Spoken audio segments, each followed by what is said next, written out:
नमस्कार दोस्तों, स्वागत है आपका अपने ही यूट्यूब चैनल परीक्षा प्रहार पर। जैसा कि हमने यूपी ट्रिपल एससी का जो पेट का एग्ज़ाम है 24 अगस्त को, उससे पहले आपको सभी विषयों से संबंधित हमने मैराथन देने की एक जो कवायद शुरू की है, उसमें आज हम उसी सीरीज़ में स्टार्ट करेंगे आपके लिए ज्योग्राफी की मैराथन, जिसमें हम आज 100 क्वेश्चन को डिस्कस करने वाले हैं। कोशिश यह रहेगी कि जो 100 क्वेश्चंस हैं उनमें हम कम से कम 500 क्वेश्चन के बराबर हम व्याख्या कर सकें। इससे पहले हमने भारतीय संविधान एवं लोक प्रशासन से संबंधित एक वीडियो डाल रखी है, तो आप उसे जाके ज़रूर देख लीजिएगा। और इसी सेगमेंट में हम आज चर्चा करने वाले हैं world geography and Indian geography के बारे में। आज की वीडियो स्टार्ट करने से पहले मैं रिक्वेस्ट करूंगा कि ज़्यादा से ज़्यादा अपने दोस्तों को, भाइयों को, बहनों को जोड़िए। और अगर हमारे चैनल पर पहली बार आए हैं तो चैनल को सब्सक्राइब कर दीजिए, वीडियो को लाइक कर दीजिए और बेल आइकन को ऑल पर प्रेस कर लीजिएगा, जिससे कि सारी वीडियोस का नोटिफिकेशन आप तक पहुंच सके। पिछला जो हमने वीडियो डाला था उस पर आपका काफ़ी अच्छा रिस्पॉन्स आया है। हमें खुशी होती है जब अच्छा रिस्पॉन्स आता है। तो भाई आज के सेगमेंट में हम ज्योग्राफी पर चर्चा करने वाले हैं, ठीक है। समय ज़्यादा ना लेते हुए ताबड़तोड़ क्वेश्चन आज हम देखने वाले हैं। बेहतरीन रिवीजन रहेगा यह। सबसे पहले हम स्टार्ट करते हैं। दक्षिण अमेरिका की सबसे बड़ी नदी कौन सी है? क्वेश्चन नंबर फर्स्ट, दक्षिण अमेरिका की सबसे बड़ी नदी कौन सी है? नील नदी, अमेजन नदी, मिसिसिपी नदी या फिर अपनी गंगा रिवर। तो मेरे भाई ये जो नील नदी है यह अफ्रीका के अंदर बहती है। अमेजन नदी यह साउथ अमेरिका के अंदर यानी कि दक्षिणी अमेरिका के अंदर बहती है। मिसिसिपी मिसौरी यह नॉर्थ अमेरिका की नदी है, जो कि नॉर्थ अमेरिका का सबसे बड़ा नदी तंत्र का निर्माण करती हैं मिसिसिपी और मिसौरी मिलकर के। गंगा भारत की सबसे बड़ी नदी है। इसका आंसर हो जाएगा साउथ अमेरिका की सबसे लंबी नदी अमेजन। ठीक है भाई, अमेजन। तो इसका आंसर फर्स्ट। स्क्रीनशॉट लेते रहिएगा, वीडियो को शेयर करते रहिएगा। नेक्स्ट क्वेश्चन, क्वेश्चन नंबर 2, कौन सी यूरोपीय नदी ब्लैक फॉरेस्ट से निकलकर काला सागर में गिरती है?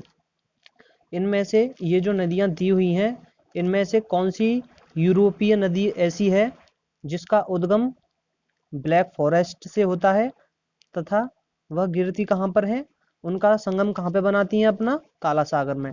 ठीक है, अब देखते हैं। राइन नदी यह भी यूरोपियन रिवर है। वोल्गा नदी यह भी यूरोपियन नदी है। डेन्यूब नदी यह भी यूरोपीय नदी है।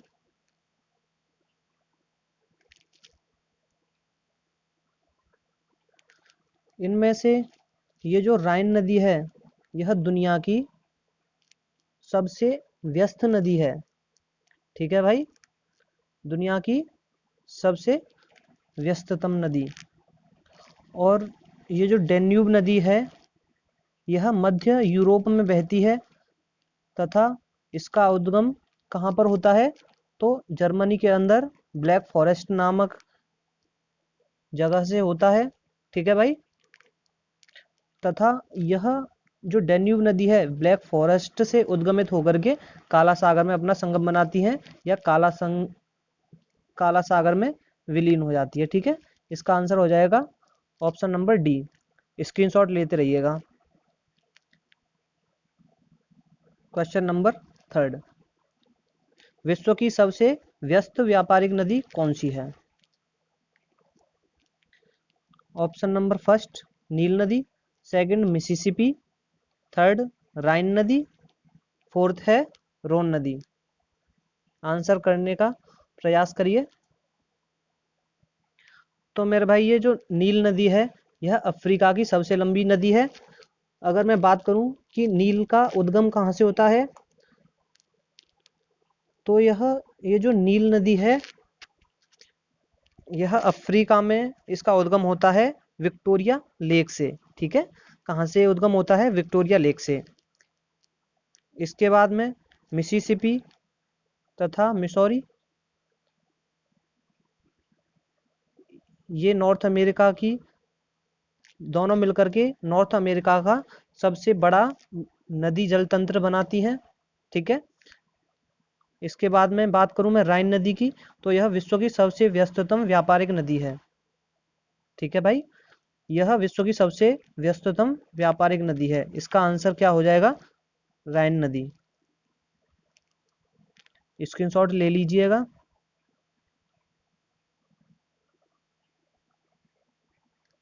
नेक्स्ट क्वेश्चन, निम्न में से कौन विश्व के नवीन वलित पर्वत का उदाहरण प्रस्तुत करता है? आंसर करने का प्रयास करिए।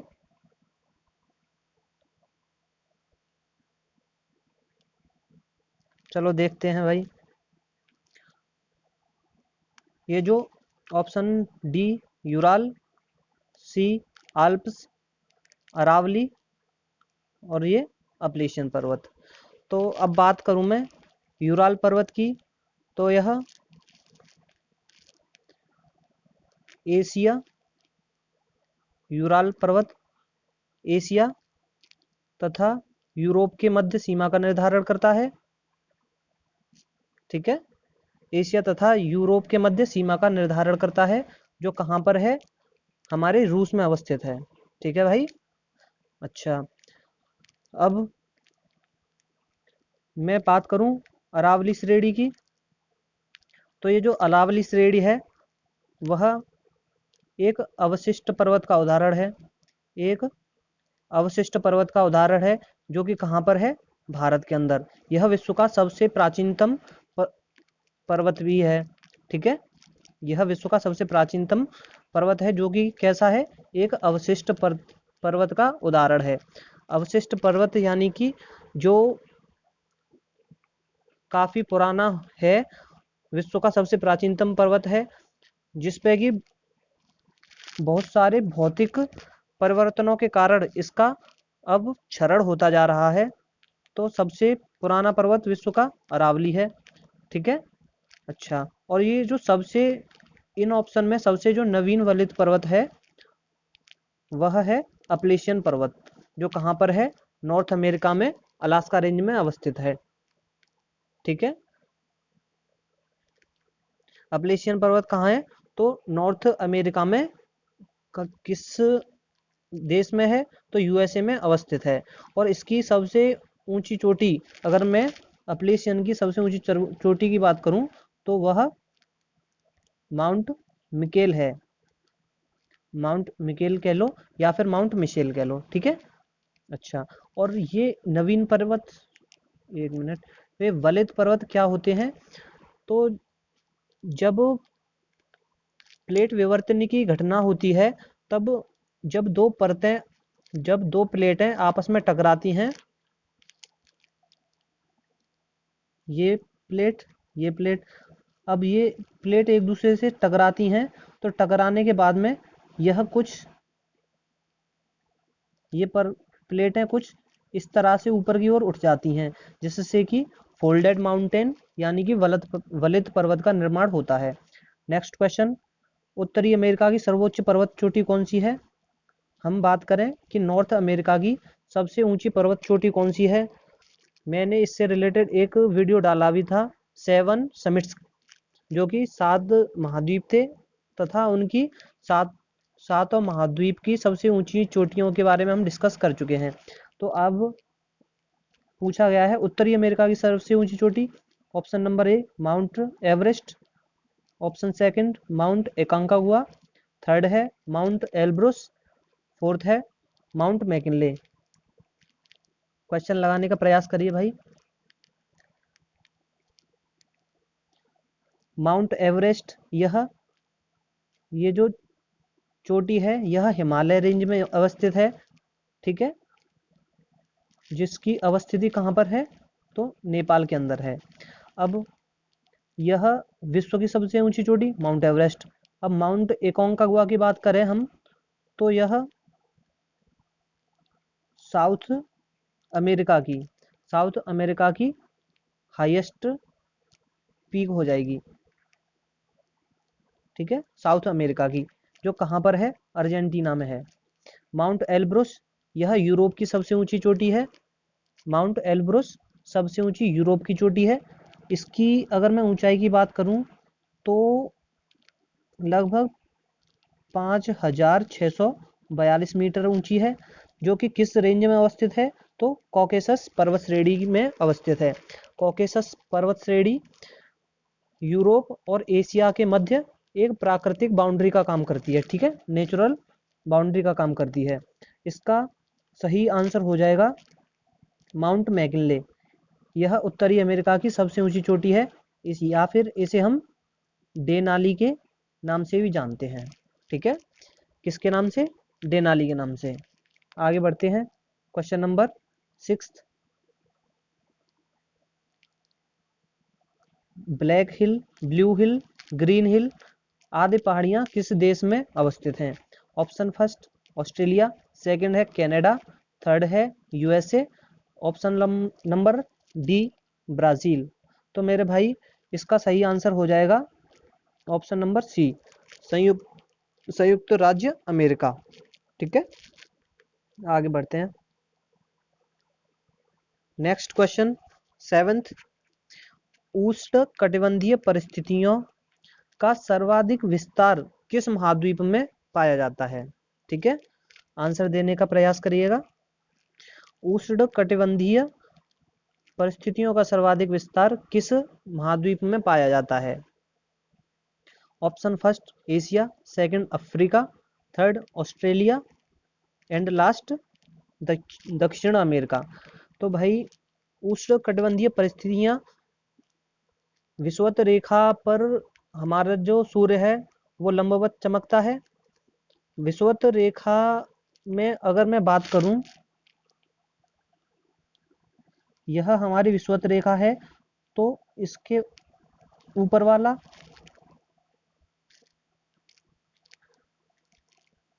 उत्तरी अक्षांश, नीचे वाले गोलार्ध को मैं साउथ हेमिस्फीयर दक्षिणी गोलार्ध, ऊपर वाला गोलार्ध उसे हम उत्तरी गोलार्ध के नाम से जानेंगे। तो 5 डिग्री उत्तरी अक्षांश तथा 5 डिग्री दक्षिणी अक्षांश में उष्ण कटिबंधीय परिस्थितियां जन्म लेती हैं, ठीक है।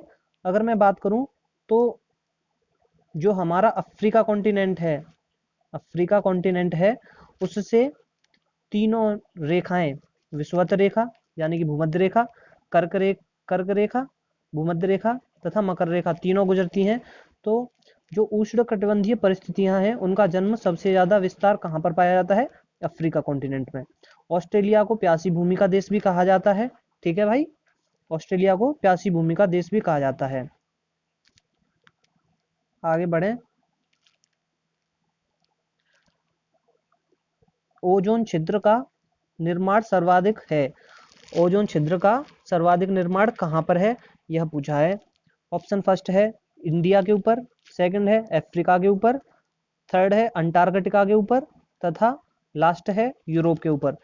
तो मैं बात करूं कि ओजोन परत ऑक्सीजन के 3 परमाणुओं से मिलकर के बनता है, O3।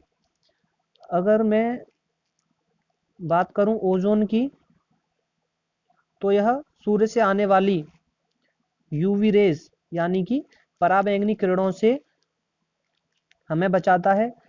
पृथ्वी के धरातल पर आने वाली सूर्य से आने वाली यूवी रेज से प्रोटेक्ट करता है ओजोन। अगर मैं बात करूं कि अगर जो पराबैंगनी किरणें हैं वह धरातल पर आने लगी तो उससे क्या क्या दुष्प्रभाव होंगे? तो जो भी स्किन प्रॉब्लम्स होती हैं, स्किन प्रॉब्लम्स जैसे कि स्किन कैंसर है, फफोले हैं, चर्म रोग हैं, ये सभी किससे? यूवी रेज से होता है। तो सबसे ज़्यादा जो यूवी रेज प्रभावित करती हैं वो कौन सी होती हैं? तो सी टाइप की यूवी रेज हमें सबसे ज़्यादा प्रभावित करती हैं। जो ओजोन लेयर है, ओजोन की अगर मैं बात करूं तो इसे मापने की इकाई होती है डॉप्सन होती है। डॉप्सन यूनिट में हम इसे मापते हैं। इस सबसे पहले अंटार्कटिका, जो दक्षिणी गोलार्ध है हमारा, अंटार्कटिका कॉन्टिनेंट, वहां पर पता चला कि ओजोन का क्षरण होता जा रहा है। ठीक है। अब निम्नलिखित में से किस महाद्वीप को विज्ञान के लिए समर्पित महाद्वीप कहा जाता है? तो ऑप्शन फर्स्ट एशिया, सेकंड है यूरोप, थर्ड है ऑस्ट्रेलिया, फोर्थ है अंटार्कटिका। ठीक है। एशिया की मैं बात करूं तो यह विश्व का क्षेत्रफल की दृष्टि से तथा जनसंख्या की दृष्टि से सबसे बड़ा महाद्वीप है। ठीक है। उसके बाद में अगर मैं यूरोप की बात करूं, एक सेकेंड, सेकंड ऑप्शन है यूरोप, थर्ड है ऑस्ट्रेलिया, फोर्थ है अंटार्कटिका। क्वेश्चन था कि निम्न में से किस महाद्वीप को विज्ञान के लिए समर्पित महाद्वीप कहा जाता है? तो इसका सही आंसर हो जाएगा अंटार्कटिका। ये जो अंटार्कटिका कॉन्टिनेंट है वह पूरी तरह से दक्षिणी गोलार्ध में अवस्थित है। और मैं बात करूं तो यहाँ पर कोई भी जनसंख्या निवास नहीं करती है, क्योंकि यह पूरी तरह बर्फ से जमा रहता है। ठीक है। बर्फाच्छादित रहता है, हिमाच्छादित रहता है। यहाँ पर कोई भी जनसंख्या निवास नहीं करती है। यहाँ पर देशों ने अपने अपने शोध संस्थान निर्मित किए हुए हैं, जिसमें भारत का अगर मैं शोध संस्थान की बात करूं तो भारती, दक्षिणी गंगोत्री तथा मैत्री, 3 भारतीय शोध संस्थान यहाँ पर स्थित हैं। क्योंकि यह साल भर हमेशा बर्फ से आच्छादित रहता है, इसलिए इसे सफ़ेद महाद्वीप भी कहते हैं। अगर मैं बात करूं कि सबसे अंटार्कटिका की सबसे ऊंची चोटी, तो वह माउंट विंसन मैसिव हो जाती है। ठीक है। अब आगे बढ़ते हैं। क्वेश्चन नंबर 10, बरमूडा ट्रायंगल किस महासागर में अवस्थित है? ऑप्शन फर्स्ट उत्तरी अटलांटिक महासागर, ऑप्शन सेकंड दक्षिणी अटलांटिक महासागर, थर्ड है उत्तरी प्रशांत महासागर, लास्ट है दक्षिणी प्रशांत महासागर। आंसर दीजिएगा।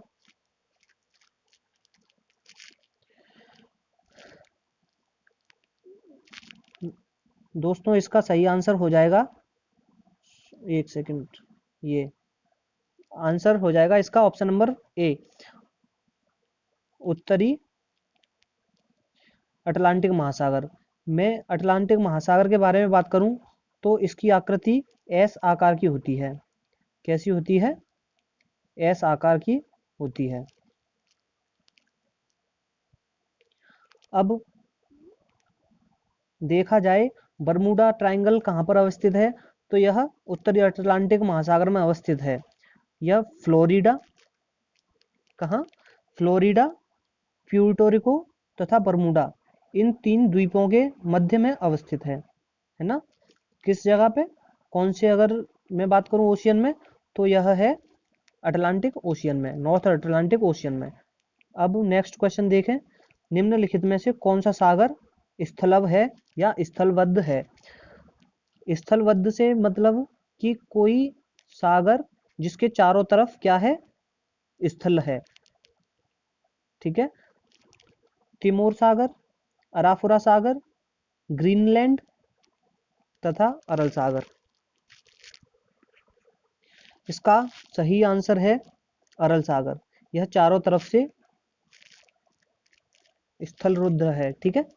ऑप्शन नंबर नेक्स्ट क्वेश्चन हम देखें तो निम्नलिखित में से किस राज्य के वन क्षेत्र का प्रतिशत अनुपात सबसे अधिक है? ठीक है। इसका आंसर हो जाएगा मेरे भाई मिजोरम। मिजोरम की बात करूं तो यह भारत का अगर वनों का भारत में वनों का प्रतिशत देखें तो यह प्रतिशत के हिसाब से भारत का सबसे ज़्यादा वन आच्छादित प्रदेश है। और क्वेश्चन नंबर 13, भारत में काली मिट्टी के बारे में निम्नलिखित कथनों पर विचार कीजिए। कुछ कथन दिए हुए हैं, उनके बारे में काली मिट्टी से संबंधित उनके बारे में हमें चर्चा करनी है। देखें, पहला कथन है काली मिट्टी भीगने पर चिपचिपी हो जाती है। बिल्कुल ठीक है। दूसरा, काली मिट्टी में पौधों की समृद्धि के लिए नाइट्रोजन और साथ ही साथ फास्फोरस पर्याप्त होता है। तो मैं आपको कुछ बातें बताऊंगा काली मिट्टी से संबंधित जिन्हें याद रखना है। ठीक है, क्वेश्चन अक्सर पूछे जाते हैं। तो जो काली मिट्टी है वह हमारी पेनिनसुलर इंडिया प्रायद्वीपीय भारत में पाई जाती है। इसका निर्माण कैसे होता है? तो यह होता है दरारी उद्भेदन के कारण।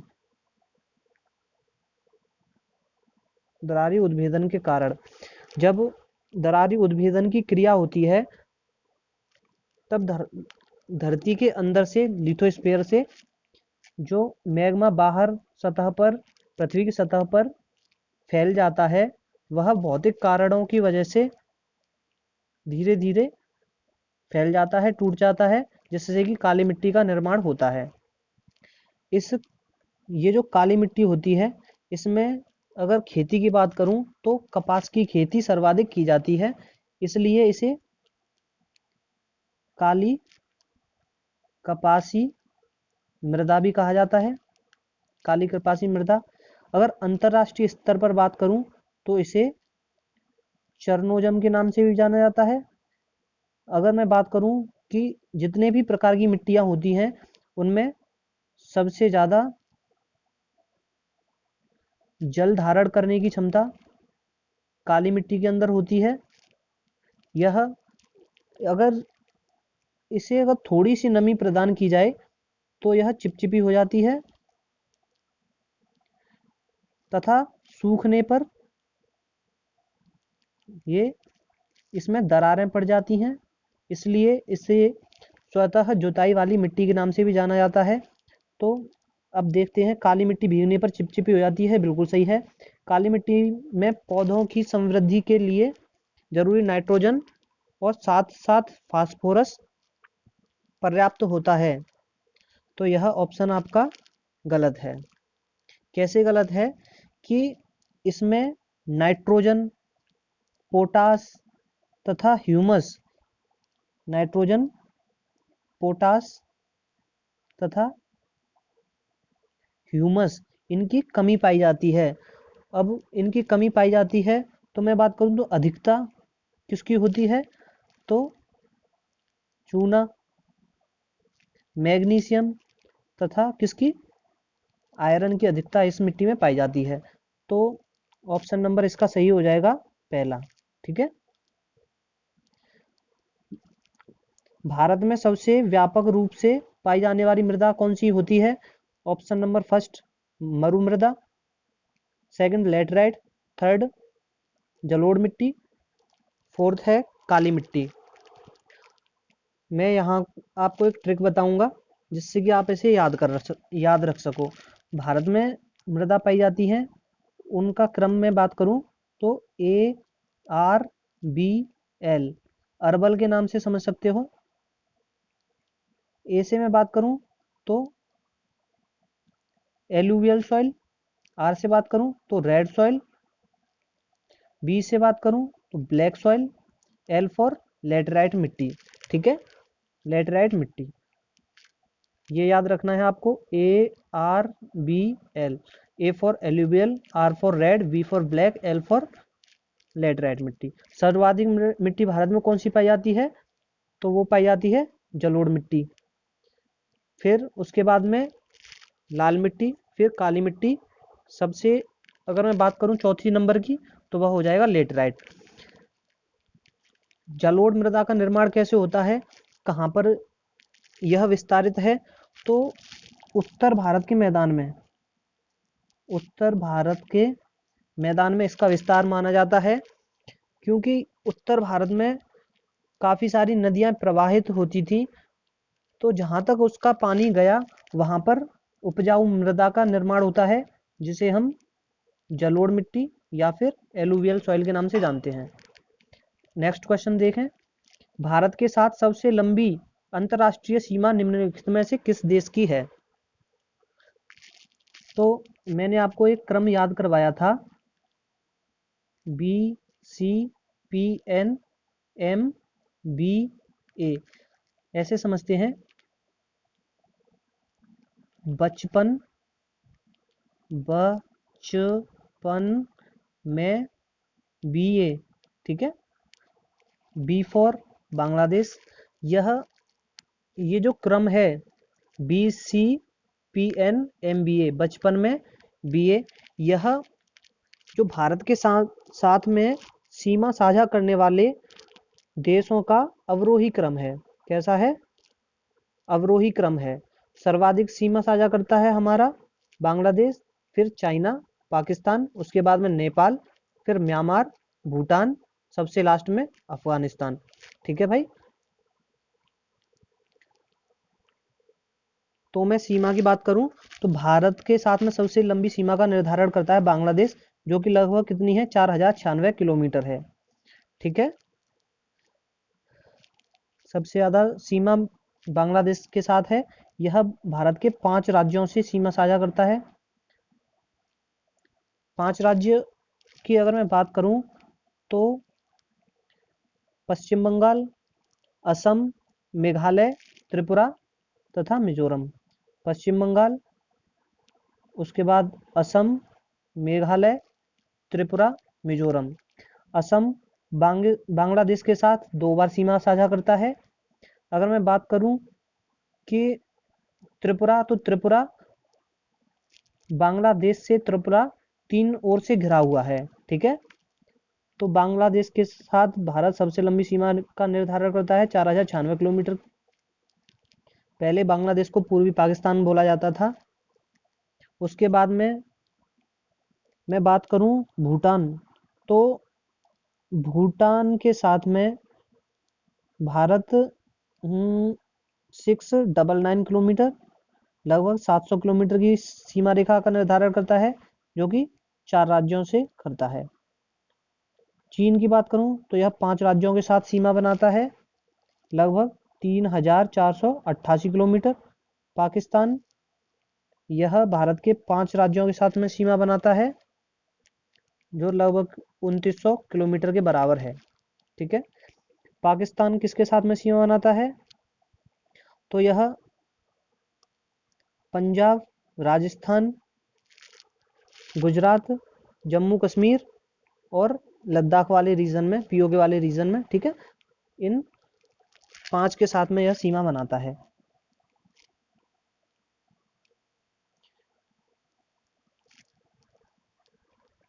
क्वेश्चन 16, रिहंद बांध परियोजना से किन राज्यों की सिंचाई होती है? गुजरात और महाराष्ट्र, उड़ीसा तथा पश्चिम बंगाल, उत्तर प्रदेश और बिहार, केरल तथा कर्नाटक। तो भाई इसका आंसर नंबर सही हो जाता है आपका सी। ठीक है। आगे बढ़ें। क्वेश्चन नंबर 17, भारत ने अंतर्राष्ट्रीय सुनामी चेतावनी प्रणाली को कब अपनाया था? तो यह अपनाया गया था वर्ष 2006 में। मेरे भाई, अगर आपको वीडियो अच्छी लग रही है या फिर ये हमारा प्रयास आपको अच्छा लग रहा है, तो प्लीज़ चैनल को सब्सक्राइब कर दीजिए और एक बार शेयर कर दीजिए वीडियो को। आगे हम देखें, निम्न में से कौन सी नदी भ्रंश घाटी से होकर बहती है? आंसर देने का प्रयास करिए।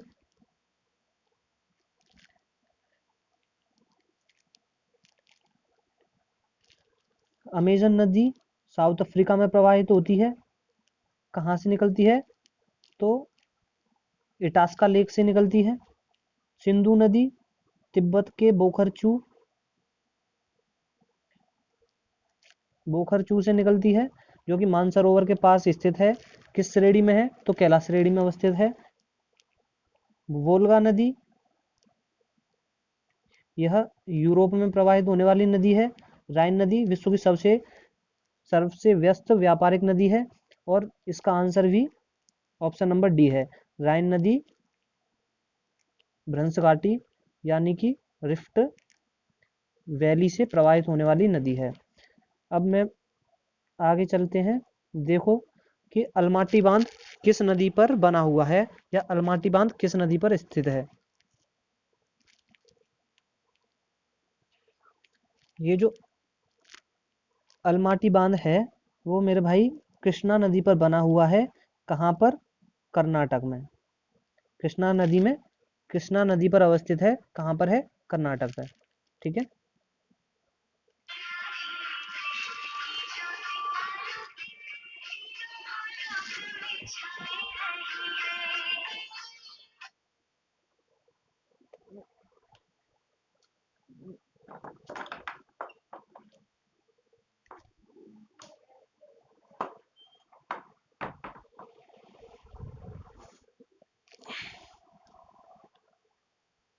माफी चाहूंगा दोस्तों।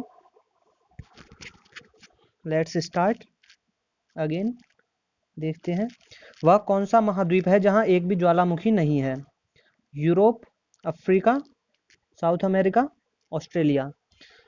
भाई ऑप्शन लगाने का प्रयास करिए, वीडियो को शेयर करते रहिए, ज़्यादा से ज़्यादा यूट्यूब परिवार पे जोड़ें, और जो भी भाई बहन हमारे साथ जुड़ रहा है उसका तहे दिल से धन्यवाद। आगे ऐसी ही प्रैक्टिस जारी रहेगी। ऑप्शन क्वेश्चन नंबर 20, वह कौन सा महाद्वीप है जहां एक भी ज्वालामुखी नहीं पाया जाता।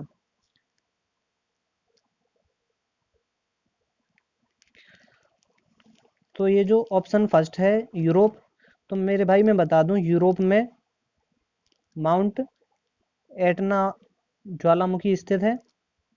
अफ्रीका की बात करूं तो माउंट किलिमंजारो,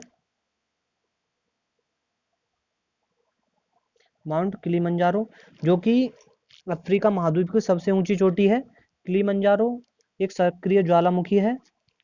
मैं बात करूं साउथ अमेरिका, तो साउथ, एक मिनट,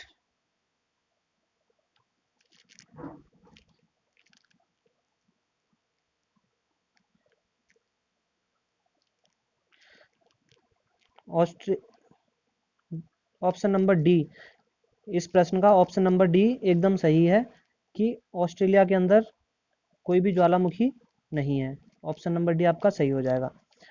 अब आगे बढ़ते हैं। विश्व का सबसे ऊंचा ज्वालामुखी कोटोपैक्सी कहाँ पर स्थित है। तो भाई कोटोपैक्सी अवस्थित है इक्वाडोर में। इक्वाडोर कहाँ पर स्थित है? तो साउथ अमेरिका में। ठीक है, साउथ अमेरिका में स्थित है इक्वाडोर। कोटोपैक्सी यहाँ की ज्वालामुखी है। जापान की बात करूं तो यहाँ पर फ्यूजियामा ज्वालामुखी है। ठीक है। 22वां प्रश्न देखो, Rockies, Andes, Atlas, Alps, Himalaya आदि किस प्रकार के पर्वत हैं। ऑप्शन नंबर फर्स्ट वलित पर्वत, सेकंड अवशिष्ट पर्वत, थर्ड ब्लॉक माउंटेन, या फिर लास्ट ज्वालामुखी पर्वत वॉल्केनिक। तो इसका मैं बता दूं कि जब दो प्लेट विवर्तनिकी के अंदर जब दो प्लेटें आपस में टकराती हैं तो वह ऊपर की ओर मुड़ जाती हैं, फोल्ड हो जाती हैं, जिसे हम फोल्डेड माउंटेन के नाम से जानते हैं। तो जो रॉकीज, नॉर्थ अमेरिका का रॉकीज है, साउथ अमेरिका का एंडीज है, एटलस पर्वतमाला है, आल्प्स पर्वतमाला है, हिमालय पर्वतमाला है, ये सभी वलित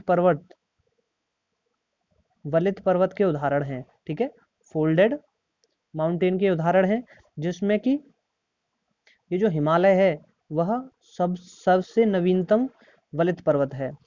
अवशिष्ट पर्वत की मैं बात करूं कि ये जो अवशिष्ट पर्वत हैं ये हैं तो वलित पर्वत ही, लेकिन वह इतने पुराने हो चुके हैं कि अब उनका क्षरण प्रारंभ हो गया है। ठीक है, भौतिक कारकों की वजह से उनका क्षरण प्रारंभ हो गया है, काफी पुराने हो चुके हैं। उन्होंने अब किसका रूप धारण कर लिया है? तो अवशिष्ट पर्वत का। भारत में अवशिष्ट पर्वत की बात करूं तो वह हो जाता है हमारा अरावली पर्वत। ठीक है, चर्नियन हलचल के द्वारा अवशिष्ट पर्वत अरावली का निर्माण हुआ था, जो भारत का ही नहीं विश्व का सबसे प्राचीनतम पर्वत है, अवशिष्ट पर्वत है। ठीक है। ब्लॉक माउंटेन, जब प्लेटें एक दूसरे से, या तो प्लेटें एक दूसरे के पास आती हैं या फिर प्लेटें एक दूसरे से दूर जाती हैं। अगर प्लेट एक दूसरे से दूर जा रही हैं तो वहाँ पर इस स्थिति में खिंचाव उत्पन्न होता है तथा कोई एक स्थान नीचे की तरफ धंस जाता है, जिससे कि वह स्थान, एक स्थान ऊंचा हो जाता है, एक स्थान धंस जाता है, जिससे कि पर्वत ना होते हुए भी पर्वत जैसा लगता है, जिसे हम ब्लॉक माउंटेन कहते हैं।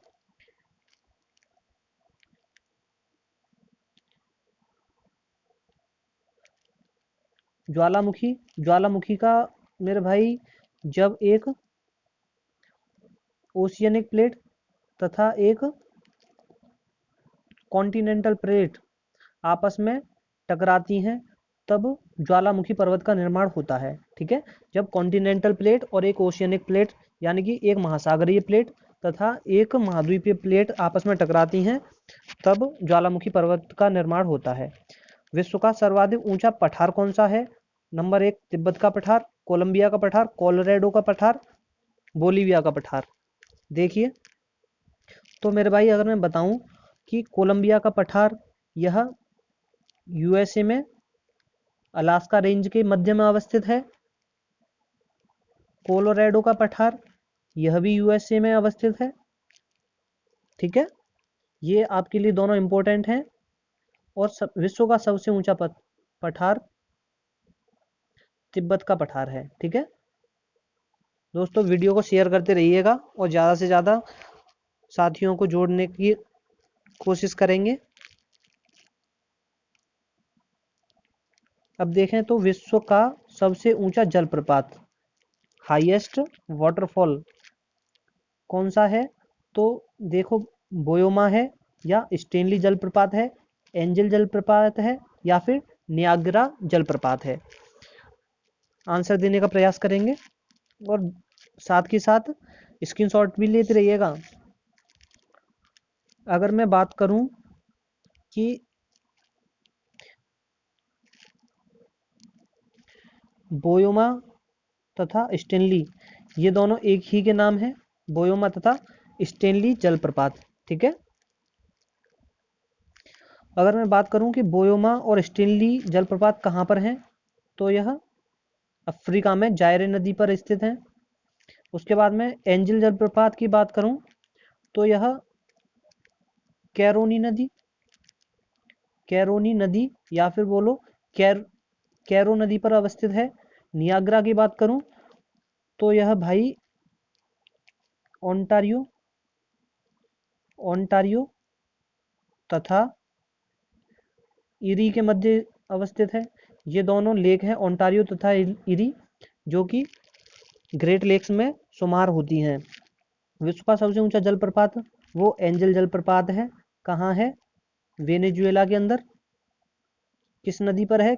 कैरोनी नदी पर। और मैं बात करूं कैरोनी नदी किसकी सहायक नदी है, तो वह ओरिनिको की सहायक नदी है। ठीक है। वेनेजुएला की राजधानी कराकस। ये सभी आपको याद रखने हैं। नेक्स्ट क्वेश्चन है, पनामा नहर किन दो महासागरों को जोड़ती है? ठीक है। भूमध्य सागर एवं लाल सागर को जोड़ती है।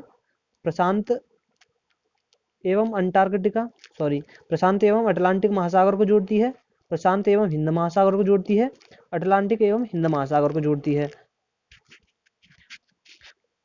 ध्यान से आंसर करिएगा इसका।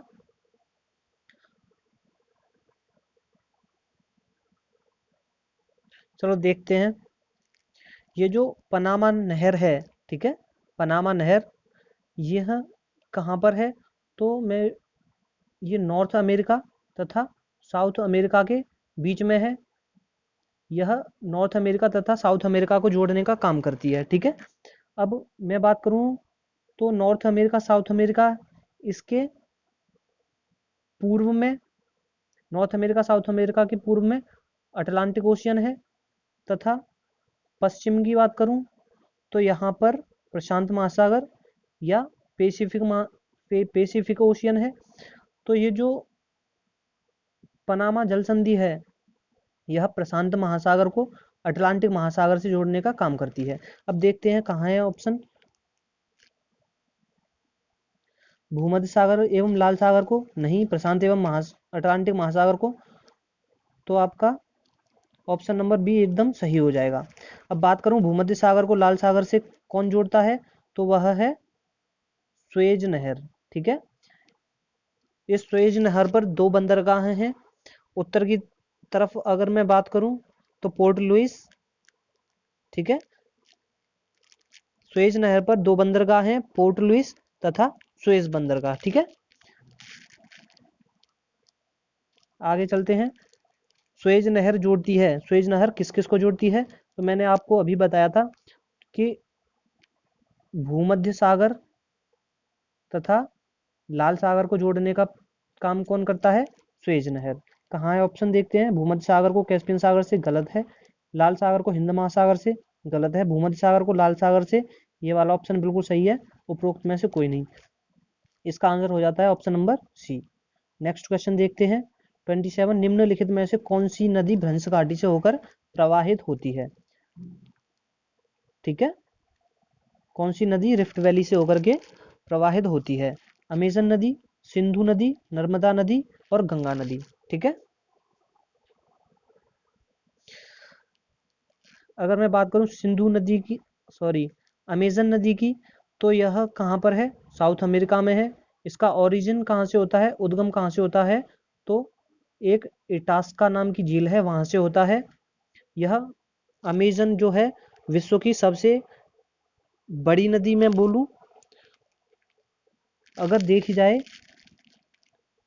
तो जल भंडार के अकॉर्डिंग यह विश्व की सबसे बड़ी नदी है। लंबाई में सबसे लंबी नदी तो वह हो जाती है नील नदी। ठीक है, नील नदी कहाँ पर प्रवाहित होती है, अफ्रीका कॉन्टिनेंट में। अमेजन नदी विश्व की सबसे बड़ी नदी है।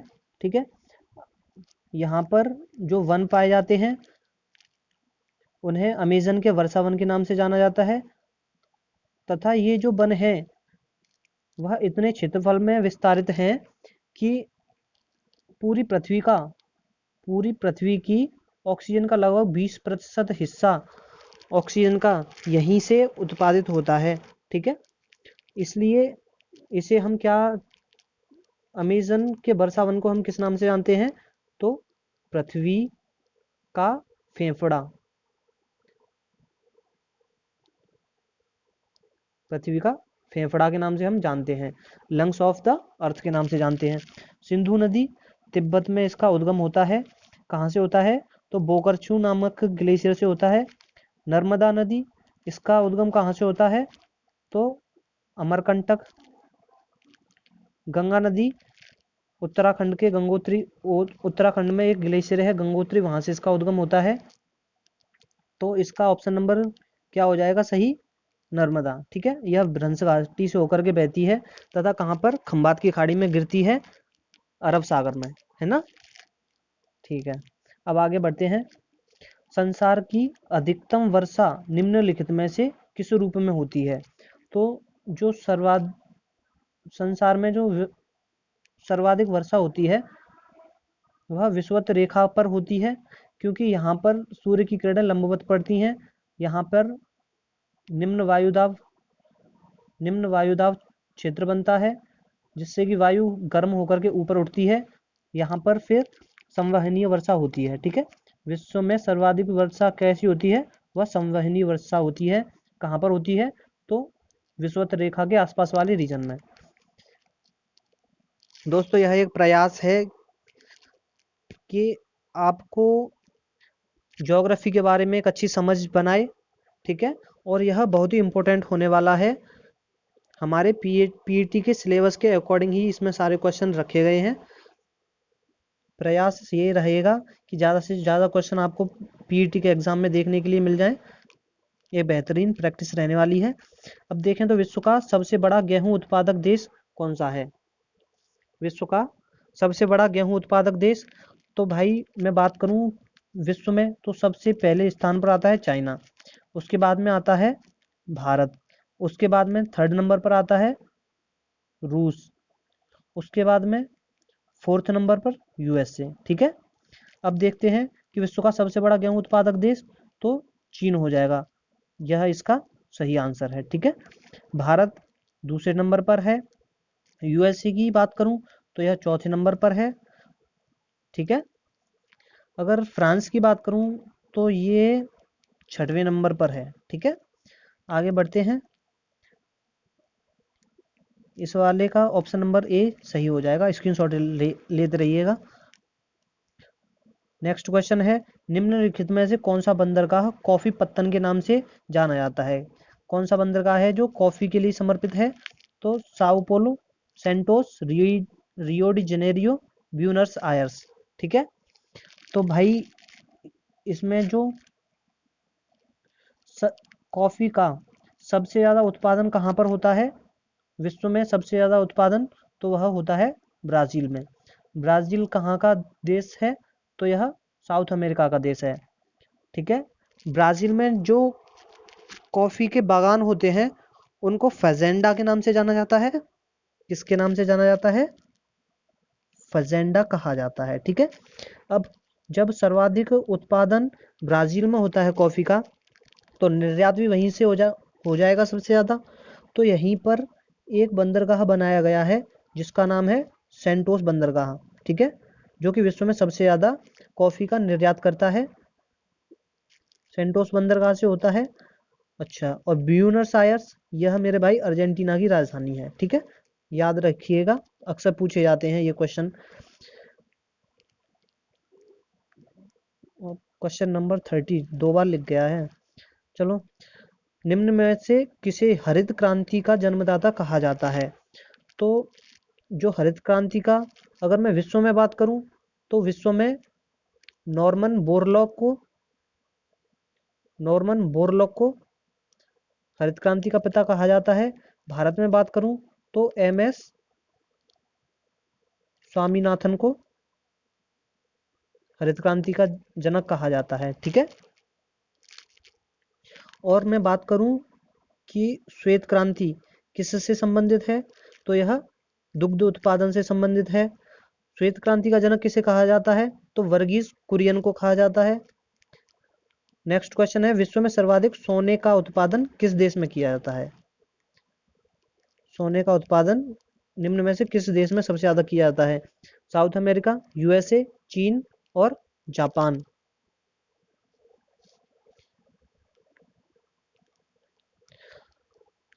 तो मेरे भाई सबसे ज्यादा जो सोने का उत्पादन किया जाता है वह चीन से किया जाता है। इससे पहले, एक सेकेंड, इससे पहले साउथ साउथ अफ्रीका में सबसे ज़्यादा चीन सोने का उत्पादन किया जाता था, लेकिन अब चीन में किया जाता है। ठीक है, अगर मैं बात करूं, नेक्स्ट क्वेश्चन देखते हैं। चांदी का सबसे बड़ा उत्पादक देश कौन सा है? कनाडा है, भारत है, पेरू है या चीन है? तो अगर मैं ग्लोबली बात करूं तो जो चांदी का सबसे ज़्यादा उत्पादक कंट्री है वह मैक्सिको हो जाती है, लेकिन यहाँ पर मैक्सिको ऑप्शन में नहीं है। तो इसके बाद में चांदी का उत्पादन सबसे ज़्यादा होता है चीन में, फिर उसके बाद में पेरू में। ठीक है, विश्व का सबसे बड़ा कोयला उत्पादक देश कौन सा है? विश्व का सबसे बड़ा कोयला उत्पादक देश भारत है, चीन है, यूएसए है, रूस है। तो भाई चीन चीन विश्व में कोयले का सबसे बड़ा उत्पादक है। अगर मैं बात करूं भारत की, भारत में किस प्रकार का कोयला पाया जाता है? तो वह पाया जाता है बिटुमिनस बिटुमिनस प्रकार का कोयला भारत में सर्वाधिक पाया जाता है। कोयले की मैं बात करूं, चार प्रकार होते हैं, एंथ्रेसाइट, उसके बाद में बिटुमिनस, लिग्नाइट तथा पीट। सर्वोच्च क्वालिटी का जो कोयला है वह एंथ्रेसाइट होता है। अब देखते हैं नेक्स्ट क्वेश्चन 34। निम्नलिखित में से कौन सा युग्म सुमेलित नहीं है?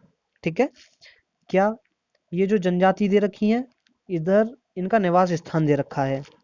क्या माओरी जो जनजाति है वह न्यूजीलैंड में निवास करती है, या फिर एनु जो जनजाति है वह फ्रांस की है, सेमांग जनजाति मलेशिया की है, एस्किमो जनजाति कनाडा में निवास करती है? तो मेरे भाई जो न्यूजीलैंड है वहाँ के प्रमुख निवासियों को माओरी कहा जाता है, इसलिए यह बिल्कुल सही है। अब इसके बाद में मैं बात करूँ एनु। एनु जो जनजाति है वह फ्रांस में नहीं पाई जाती। कहाँ पर पाई जाती है? जापान में। तो ऑप्शन नंबर सेकंड इसका गलत है और उसने गलत ही पूछा है, तो ऑप्शन नंबर सेकंड सही हो जाएगा। आगे देखें तो सेमांग जनजाति मलेशिया में निवास करती है, बिल्कुल सही है। एस्किमो जनजाति कनाडा में पाई जाती है, बिल्कुल सही है। अगर मैं एस्किमो जनजाति की बात करूं तो यह आपके लिए बहुत इंपॉर्टेंट है। एस्किमो जनजाति ठंडे प्रदेशों में, टुंड्रा प्रदेशों में पाई जाती है। एस्किमो जनजाति हार्पून नामक हथियार का प्रयोग करती है, ठीक है, शिकार के लिए।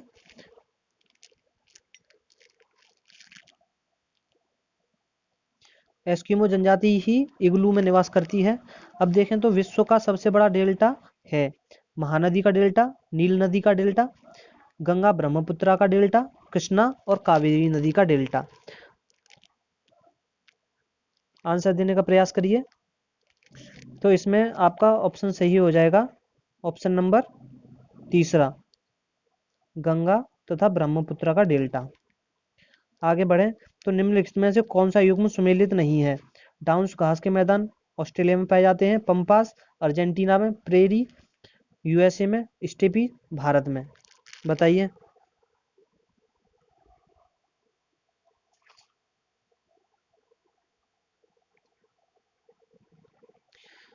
कोशिश करिए। तो मैं बताऊं, डाउन्स घास के मैदान ऑस्ट्रेलिया में पाए जाते हैं, बिल्कुल सही है। पंपास घास के मैदान अर्जेंटीना में, साउथ अफ्रीका में पाए जाते हैं। प्रेयरीज जो घास के मैदान है वह यूएसए में पाए जाते हैं, बिल्कुल सही है। स्टेपीज जो घास के मैदान है वह भारत में पाए जाते हैं, यह गलत है। जो स्टेपीज घास के मैदान है, स्टेपीज घास के मैदान यह मध्य एशिया या यूरोप में पाए जाते हैं। भारत में कौन से घास के मैदान पाए जाते हैं? तो वह प्रेयरीज प्रेयरीज टाइप के मैदान पाए जाते हैं, जिन्हें हम भारत में किसके नाम से जानते हैं? तो उन्हें जानते हैं हम बुग्याल तथा पयार के नाम से। अगर मैं बात करूं भारत में 16 घास के मैदान, तो वह भारत में पश्चिमी घाट पर 16 घास के मैदान पाए जाते हैं। नेक्स्ट क्वेश्चन है, किस नदी को चीन का शोक कहा जाता है? ह्वांगहो नदी, नील नदी, अमेजन नदी, आंगसी हू। तो भाई इसका ऑप्शन नंबर सही हो जाएगा ए, ह्वांगहो नदी है, इसे चीन का शोक कहा जाता है। नील नदी, नील नदी अफ्रीका में प्रवाहित होती है, ठीक है, सूडान में, युगांडा में तथा उसके बाद इजिप्ट में, इजिप्ट बोले तो मिस्र में इसका प्रवाह क्षेत्र सबसे अधिक है, ठीक है। नील नदी यह कहाँ पर गिरती है? तो भूमध्य सागर में गिरती है। कहाँ से निकलती है? विक्टोरिया झील से। अमेजन नदी इटास्का लेक से निकलती है। इसका सही आंसर हो जाएगा option number A. Next question में देखूं तो नील नदी का उद्गम स्थल है, नील नदी प्रवाहित होती है कहाँ पर? तो यह होती है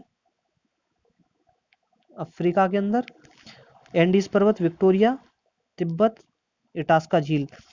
तो भाई विक्टोरिया झील से नील नदी का उद्गम होता है। मिस्र को नील नदी का वरदान कहा जाता है। तिब्बत के पठार से ब्रह्मपुत्रा नदी का, सतलुज नदी का तथा सिंधु नदी का उद्गम होता है। एंडीज पर्वत में ही स्थित है एक इटास्का झील, जहाँ से कि किसका उद्गम होता है? तो वह होता है अमेजन नदी का, जो कि विश्व की सबसे बड़ी नदी है वाटर बॉडी के अकॉर्डिंग, ठीक है। अब देखो, तो लंदन शहर किस नदी के किनारे अवस्थित है? तो लंदन नदी टेम्स नदी के किनारे स्थित है। राइन नदी विश्व की सबसे व्यस्त नदी है। ठीक है। भारतीय राज्यों में किस राज्य की सबसे अधिक लंबी तटरेखा है? तो भारत में सबसे लंबी तटरेखा का निर्माण करता है गुजरात। उसके बाद में बात करूं तो आंध्र प्रदेश, उसके बाद में तमिलनाडु, उसके बाद में महाराष्ट्र। इसी सीक्वेंस में हम पुट करेंगे।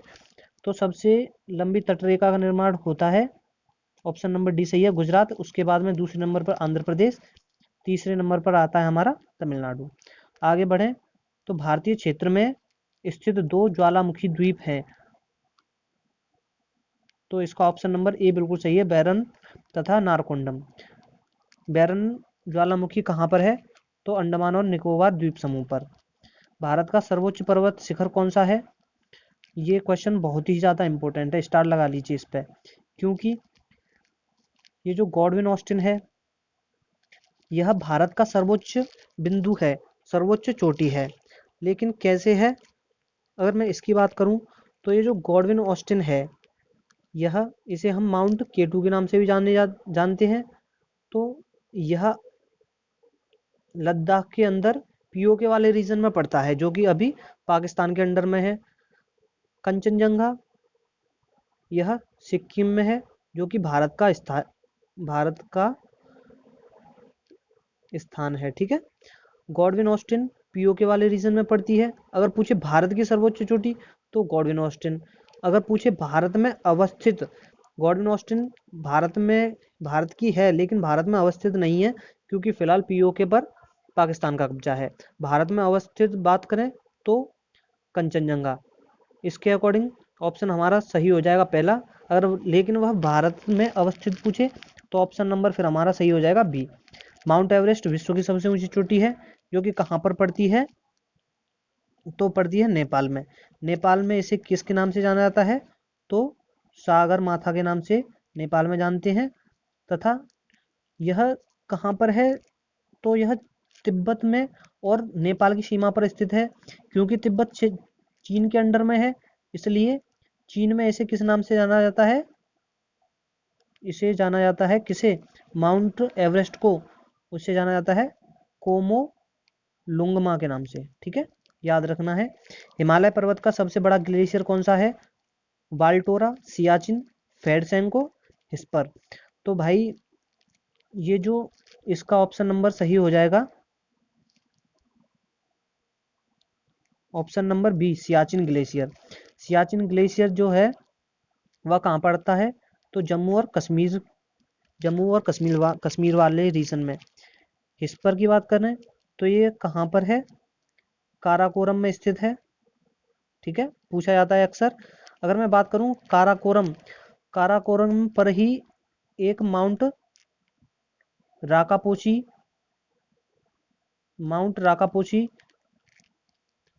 ठीक है, माउंट राकापोची स्थित है, जो कि विश्व का सबसे तीव्र ढाल रखने वाली चोटी है। विश्व की सबसे तीव्र ढाल रखने वाली चोटी की बात करें तो माउंट राकापोची। अब नेक्स्ट क्वेश्चन, निम्नलिखित में से कौन सी पर्वत श्रृंखला सबसे पुरानी है? तो वह अरावली है। चर्नियन हलचल के दौरान इसका निर्माण हुआ था। अगर मैं बात करूं यह अरावली कैसी है, तो यह अवशिष्ट पर्वत का उदाहरण है। हिमालय पर्वत सबसे नवीन वलित पर्वत का उदाहरण है। ठीक है। फोल्डेड माउंटेन क्या उनसे होते हैं? तो जिनका निर्माण दो प्लेटों के टकराने से उन प्लेटों में वलन पड़ने से होता है। ठीक है। प्रायद्वीपीय पठार की, हाँ हो चुका। प्रायद्वीपीय पठार की सबसे लंबी नदी, प्रायद्वीपीय पठार की सबसे लंबी नदी की बात करूं तो वह महानदी हो जाती है। कहाँ से निकलती है? तो यह महाराष्ट्र में अवस्थित है। त्रयंबक का पठार अवस्थित है कहाँ पर? महाराष्ट्र में। वहां से महानदी का उद्गम होता है। अगर मैं बात करूं कि महानदी पर कौन सा बांध है, तो हीराकुंड बांध महानदी पर ही अवस्थित है। ठीक है। उसके बाद में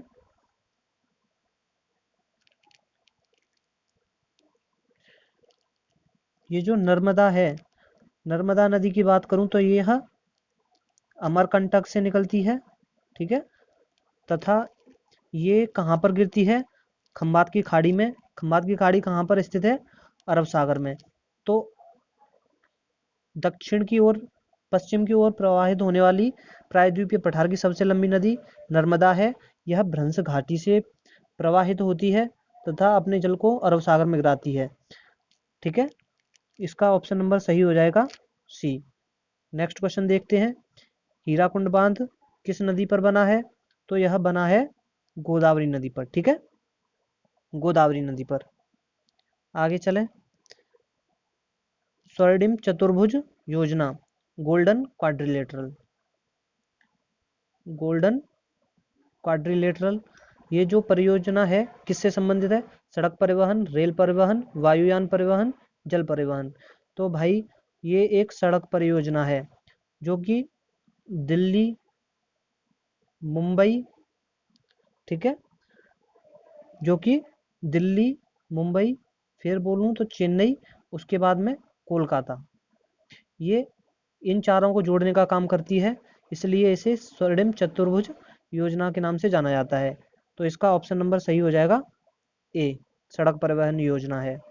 विश्व का सबसे ऊंचा जलप्रपात एंजल जलप्रपात किस नदी पर अवस्थित है? इसके हम चर्चा पहले ही कर चुके हैं। तो यह अवस्थित है कैरो नदी पर या कैरोनी नदी पर। कैरोनी नदी कहाँ पर है? यह किस जगह पर स्थित है? तो यह है वेनेजुएला के अंदर, ठीक है। कैरो नदी किस नदी की सहायक नदी है? तो ओरिनिको नदी की सहायक नदी है कैरो नदी, है ना। नील नदी के ऊपर जो बांध है वह मिस्र में आसवान बांध है, बहुत ही ज़्यादा इंपॉर्टेंट है, यहाँ से अक्सर क्वेश्चन बनते हैं। बात करूँ टेम्स नदी, तो जो लंदन शहर है, इंग्लैंड का लंदन शहर, वह टेम्स नदी के किनारे अवस्थित है। कौन सी नदी विषुवत रेखा को 2 बार काटती है? बहुत ज़्यादा इंपॉर्टेंट। माही नदी, जायरे नदी, अमेजन नदी या फिर नील नदी। तो यह माही नदी, यह कहाँ पर प्रवाहित होती है? तो यह अपने भारत में प्रवाहित होती है, ठीक है। कांगो नदी, जायरे नदी, यह कहाँ पर होती है? तो यह होती है अफ्रीका के अंदर। कांगो नदी एक ऐसी नदी है जो कि विषुवत रेखा को 2 बार काटती है, पहले उत्तर की तरफ जाती है फिर दक्षिण की तरफ आती है, ठीक है। तो इसका आंसर ठीक हो जाएगा ऑप्शन नंबर बी। अमेजन नदी इटास्का लेक से निकलती है। अगर मैं बात करूं किस पहाड़ी से, तब आंसर हो जाएगा एंडीज पर्वतमाला से। नील नदी विक्टोरिया नदी से निकलती है, ठीक है। कौन सी अक्षांश रेखा अमेरिका तथा कनाडा की सीमा बनाती है? तो ये जो अमेरिका तथा कनाडा की सीमा बनाने वाली अक्षांश रेखा है 49 डिग्री, ठीक है। कौन सा हो जाएगा? तो नॉर्दर्न लैटिट्यूड हो जाएगी। 49 डिग्री उत्तरी अक्षांश रेखा कनाडा तथा अमेरिका के बीच में प्राकृतिक सीमा का निर्धारण करती है, ठीक है। 16 डिग्री अगर मैं बात करूं, इसका इस क्वेश्चन का आंसर हो जाएगा ऑप्शन नंबर बी। अगर मैं बात करूं कि 16 डिग्री, तो यह गोवा से गुजरती है 16 डिग्री, ठीक है। 23.5 डिग्री उत्तरी अक्षांश, इसे कर्क रेखा के नाम से जाना जाता है। 66.5 डिग्री उत्तरी अक्षांश, इसे आर्कटिक वृत्त के नाम से जाना जाता है। नेक्स्ट क्वेश्चन देखें तो विश्व का वृहत्तम डेल्टा निर्मित होता है कौन कौन सी नदियां मिलकर के विश्व का सबसे बड़ा डेल्टा का निर्माण करती हैं? तो इसका सही हो जाएगा ऑप्शन नंबर पहला, ठीक है, गंगा और ब्रह्मपुत्र। यह विश्व का सबसे बड़े डेल्टा का निर्माण करती हैं। इसी के अंदर एक माजुली नदी द्वीप है, माजुली नदी द्वीप है इन्हीं दोनों नदियों के मध्य में, जो कि विश्व का सबसे बड़ा नदी द्वीप है। अगर पूछ लिया जाए कि माजुली नदी द्वीप किन दो नदियों पर अवस्थित है, तो गंगा एवं ब्रह्मपुत्र नदी पर, ठीक है। विश्व का सबसे बड़ा नदी द्वीप तो माजुली नदी द्वीप, ठीक है। नदी द्वीप की बात करें तो माजुली। अगर पूछा जाए कि विश्व का सबसे बड़ा द्वीप, तो वह होता है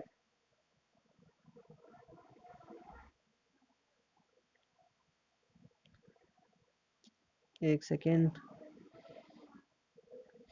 विश्व का सबसे बड़ा द्वीप तो वह हो जाता है ग्रीनलैंड। ठीक है, नेक्स्ट बढ़ते हैं। विश्व की सबसे लंबी नदी, तो लंबी नदी की बात करी जाए तो नील नदी विश्व की सबसे लंबी नदी है। कहाँ से निकलती है? यह निकलती है विक्टोरिया झील से। कहाँ पर? तो अफ्रीका के अंदर। मिस्र को नील नदी का वरदान कहा जाता है। अमेजन नदी एंडीज पर्वतमाला से निकलती है। प्रवाहित कहाँ होती है? तो साउथ अमेरिका में प्रवाहित होती है। निकलती कहाँ से है? इटास्का झील से। ठीक है, एक सब बहुत ही इंपॉर्टेंट क्वेश्चन पूछा जाता है कि अमेजन नदी के मुहाने को किस नाम से जाना जाता है? तो उसे जाना जाता है मकापा के नाम से। ठीक है, पूछ लिया जाए कि मकापा क्या है, तो मकापा अमेजन नदी के मुहाने को कहा जाता है। राइन नदी विश्व की सबसे व्यस्त व्यापारिक नदी है। ठीक है, लंबाई के घटते क्रम में विश्व की 3 सबसे लंबी नदियां हैं, वो कौन सी है? मिसिसिपी, मिसौरी नहीं है, क्योंकि हमें पता है विश्व की सबसे लंबी नदी कौन सी है? नील नदी। तो सही वह होगा जिसमें सबसे पहले नील नदी आएगा। तो इसमें नहीं है, इस पे नहीं है। अब देखते हैं, ऑप्शन बचे 2 हमारे पास। ठीक है, इनमें देखा जाए तो नील नदी, मिसिसिपी, मिसौरी और अमेजन। ये गलत है, क्योंकि अमेजन विश्व में दूसरी सबसे बड़ी नदी है। तो नील नदी, अमेजन नदी, फिर मिसिसिपी, मिसौरी का नदी तंत्र। ऑप्शन नंबर हमारा सही हो जाएगा डी। ठीक है भाई, स्क्रीनशॉट ले लीजिए। आगे बढ़ते हैं। निम्नलिखित में से कौन सुमेलित नहीं है? क्या माओरी जनजाति न्यूजीलैंड में निवास करती है? क्या सेमांग मलेशिया में? क्या एबोरिजिन्स ऑस्ट्रेलिया में? क्या एस्किमो अफ्रीका में? तो भाई माओरी न्यूजीलैंड की मूल जनजाति है। सेमांग मलेशिया में पाई जाती है। एबोरिजिन्स ऑस्ट्रेलिया में पाई जाती है। अगर मैं बात करूं रेड इंडियन, रेड इंडियन कहाँ की है? तो यह हो जाती है यूएसए की या फिर अमेरिका की। ठीक है, एस्किमो जनजाति कहाँ पर पाई जाती है? टुंड्रा प्रदेशों में, ठंडे प्रदेशों में। बात करूं तो कहाँ पर? कनाडा में। ठीक है, एस्किमो जनजाति कहाँ पर निवास करती है? तो कनाडा में। किसके अंदर? तो यह इग्लू में निवास करती है। ठीक है, इग्लू में निवास करती है। यह शिकार करने के लिए किस हथियार का प्रयोग करती है एस्किमो जनजाति? तो यह प्रयोग करती है हार्पून का। ठीक है, इसका जो मुख्य, इनका जीवन यापन कैसे होता है इनका? तो यह किस पर निर्भर रहते हैं? तो यह रहते हैं शिकार पर। ठीक है, अफ्रीका में कौन सी पाई जाती है? तो बद्दू जनजाति, पिग्मी जनजाति। ठीक है, और मैं बात करूं तो बुशमैन जनजाति। यह कहाँ पे पाई जाती हैं? अफ्रीका कॉन्टिनेंट में पाई जाती हैं। अब विश्व की सबसे बड़ी मीठे पानी की झील कौन सी है? लेक सुपीरियर, विक्टोरिया, बेकॉल झील, मिशिगन। तो ये जो मिशिगन लेक है, यह पूर्ण रूप से यूएसए में अवस्थित है। किसका हिस्सा है? तो यूएसए का हिस्सा है। 5 जो ग्रेट लेक्स हैं उनमें शुमार है। बेकॉल झील, यह मीठे पानी की सबसे बड़ी झील है ना? कहाँ पर है? तो रूस में है। विक्टोरिया झील कहाँ पर है? तो यह है अफ्रीका में, है ना? इसी से नील नदी का उद्गम होता है। सुपीरियर लेक, यह ग्रेट लेक्स का हिस्सा है। तो ग्रेट लेक्स की मैं बात करूं कहाँ पर है? तो ये जो ग्रेट लेक्स हैं वह कनाडा तथा यूएसए की सीमा का निर्धारण करती हैं। अगर मैं बात करूं कि 49 डिग्री यह कनाडा तथा यूएसए की सीमा का निर्धारण करती हैं। विश्व की सबसे बड़ी मीठे पानी की झील कौन सी हो जाएगी? बेकॉल झील हो जाएगी। कहाँ पर है? रूस में अवस्थित है। ठीक है, इसके बाद में ग्रेट लेक्स के अंतर्गत कितनी झील होती हैं? तो इसकी मैं ट्रिक एक आपको लिखा दूं HOMES, H for Huron, O for Ontario, M for Michigan, E for Erie, S for lakes, sorry Superior. अगर मैं इनके सीक्वेंस की बात करूं तो सबसे पश्चिम में लेक सुपीरियर है, उसके बाद में मिशिगन है, फिर उसके बाद में ह्यूरॉन है, उसके बाद में इरी है, फिर उसके बाद में ओंटारियो है। सबसे पश्चिम में सुपीरियर, उसके बाद में मिशिगन, उसके बाद में ह्यूरॉन, उसके बाद इरी, फिर उसके बाद ओंटारियो। अब मेरे भाई ये जो लेक सुपीरियर है तथा ह्यूरॉन है, इनको एक झील, एक नहर के द्वारा जोड़ा गया है। इस नहर को जानते हैं हम सू नहर के नाम से, ठीक है। अच्छा, और एक आपने सुना होगा नियाग्रा जलप्रपात, वह कहाँ है? तो इरी तथा ओंटारियो के बीच में अवस्थित है नियाग्रा जलप्रपात, ठीक है।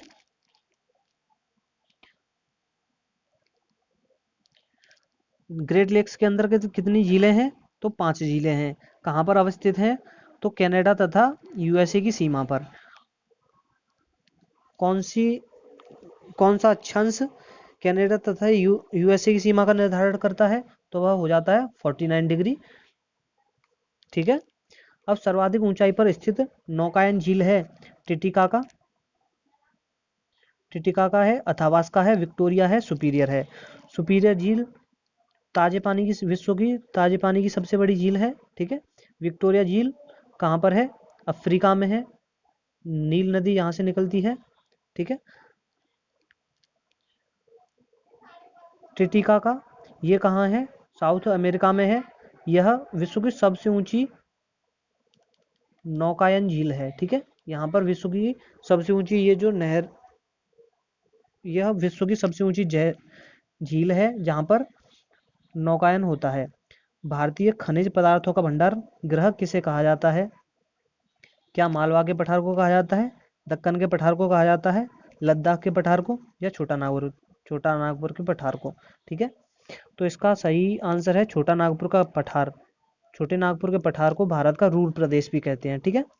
यह अब नेक्स्ट है कुद्रेमुख लौह खनिज परियोजना किस राज्य में स्थित है? तो कुद्रेमुख है झारखंड के अंदर, सॉरी कर्नाटक के अंदर, ठीक है। कुद्रेमुख जो लौह खनिज योजना है वह है कर्नाटक के अंदर। अब देखें, किम्बरले एक प्रसिद्ध खान है, वह किसकी है? तो सोने के लिए है, खान हीरे के लिए है, इस्पात के लिए है, ऑटोमोबाइल के लिए है। तो इसका आंसर सही हो जाएगा, किम्बरले जो खान है वह हीरे के लिए प्रसिद्ध है। कहाँ पर है? तो यह है साउथ अफ्रीका के अंदर, ठीक है। निम्नलिखित में से कौन सा देश हीरे का सबसे बड़ा उत्पादक देश है? तो ऑस्ट्रेलिया, वेनेजुएला, रूस या बोत्सवाना। तो भाई हीरे का सबसे बड़ा उत्पादक देश रूस हो जाता है। निम्नलिखित में से कौन सुमेलित नहीं है? गोबी का मरुस्थल क्या मंगोलिया में है? बिल्कुल, चीन तथा मंगोलिया की सीमा पर है। कालाहारी मरुस्थल क्या बोत्सवाना में है? बिल्कुल सही है। अटाका मरुस्थल कहाँ पर है? तो यह उत्तरी चिली में पड़ता है। मोजेब मरुस्थल क्या मैक्सिको के अंदर है? तो यह आपका गलत हो जाएगा, ठीक है।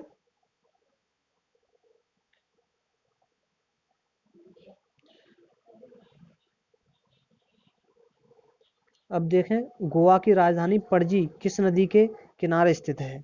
तो सबसे पहले हम देखें कि गोवा में कौन कौन सी नदियां प्रवाहित होती हैं। तो वह होती हैं मांडोवी है, जुआरी है, राचोल है, ठीक है। तो इनमें से जो मांडोवी नदी है यह गोवा की राजधानी पणजी इसी के किनारे अवस्थित है। ये रांचील नहीं राचोल होगा, ठीक है। ज्वारी नदी है तो गोवा की नदी, ठीक है। ये जो भरत पूजा है यह केरल में प्रवाहित होती है, तथा अगर पूछा जाए कि केरल में प्रवाहित होने वाली सबसे लंबी नदी तो वह भरत पूजा है, ठीक है। सबसे लंबी नदी जो कहाँ पर प्रवाहित होती है? केरल में। वह है भरत पूजा। कई बार यह क्वेश्चन पूछ लिया गया है, ठीक है, ये आपको याद रखना है। सिनकोना के वृक्ष किस वन में पाए जाते हैं? विश्वतीय वन, भूमध्य सागरीय वन, सवाना वन या टैगा वन? दोस्तों आंसर देने का प्रयास करिए, स्क्रीनशॉट साथ के साथ लेते रहिएगा, ठीक है। तो ये जो सिनकोना है, सिनकोना बहुत ही इम्पोर्टेंट वृक्ष होता है, ठीक है। सिनकोना से कुनैन की गोलियां प्राप्त की जाती हैं, ठीक है। सिनकोना से क्या प्राप्त किया जाता है? तो कुनैन की गोली, ठीक है। यह कहाँ पर पाए जाते हैं? तो विषुवत रेखीय वनों में यह सर्वाधिक मात्रा में पाए जाते हैं। शीतोष्ण कटिबंधीय शंकुधारी वन का सर्वाधिक विस्तार कहाँ पाया जाता है? शीतोष्ण कटिबंधीय क्या रूस में पाया जाता है, क्या उत्तरी अमेरिका में, क्या ब्राज़ील में या स्कैंडिनेविया में? ब्राज़ील में जो वन पाए जाते हैं वह होते हैं अमेजन वर्षावन, ठीक है, जिन्हें हम पृथ्वी का फेफड़ा भी कहते हैं, ठीक है। सबसे ज़्यादा बायोडाइवर्सिटी कहाँ पर पाई जाती है? तो अमेजन के वर्षावनों में, ठीक है। इसका सही आंसर हो जाएगा ऑप्शन नंबर ए, रूस, ठीक है, ये आपको याद रखना है। और दोस्तों वीडियो को शेयर कर दीजिए और हमारे चैनल को सब्सक्राइब कर दीजिए, ठीक है। अब पढ़ते हैं अंतर्राष्ट्रीय तिथि रेखा कहा जाता है। जो अंतर्राष्ट्रीय तिथि रेखा है वह किसे कहते हैं? 0 डिग्री अक्षांश को, 0 डिग्री देशांतर को, या फिर 66.5 डिग्री अक्षांश को, या फिर 180 डिग्री देशांतर को? तो भाई 0 डिग्री अक्षांश को हम क्या कहते हैं? इसे हम कहते हैं विषुवत रेखा या भूमध्य रेखा, ठीक है। 0 डिग्री देशांतर को इसे हम कहते हैं मानक समय रेखा। अगर मैं बात करूं मानक समय रेखा कहाँ से होकर के या फिर कितने देशों से होकर गुजरती है, तो वह 8 देशों से होकर के गुजरती है, ठीक है। तो वह देश कौन से हो जाएंगे? तो माली हो जाएगा, घाना हो जाएगा, बुर्किना फासो हो जाएगा, अल्जीरिया हो जाएगा, टोगो हो जाएगा, उसके बाद में फ्रांस हो जाएगा, ठीक है, उसके बाद में स्पेन हो जाएगा, है ना भाई, और उसके बाद में क्या हो जाएगा? इंग्लैंड हो जाएगा, है ना। ये 8 देश हैं, माली, Ghana, Burkina Faso, Algeria, Togo और इंग्लैंड, स्पेन और फ्रांस, ठीक है। तो अंतर्राष्ट्रीय तिथि रेखा किसे कहा जाता है? 180 डिग्री देशांतर रेखा को हम अंतर्राष्ट्रीय तिथि रेखा कहते हैं, ठीक है। इस अंतर्राष्ट्रीय तिथि रेखा को 4 बार विचलित किया जा चुका है। और मैं बात करूं, यह जो अंतर्राष्ट्रीय तिथि रेखा है वह मुख्य रूप से प्रशांत महासागर में एक खींची गई एक काल्पनिक रेखा है, ठीक है। इसको विचलित क्यों किया जाता है?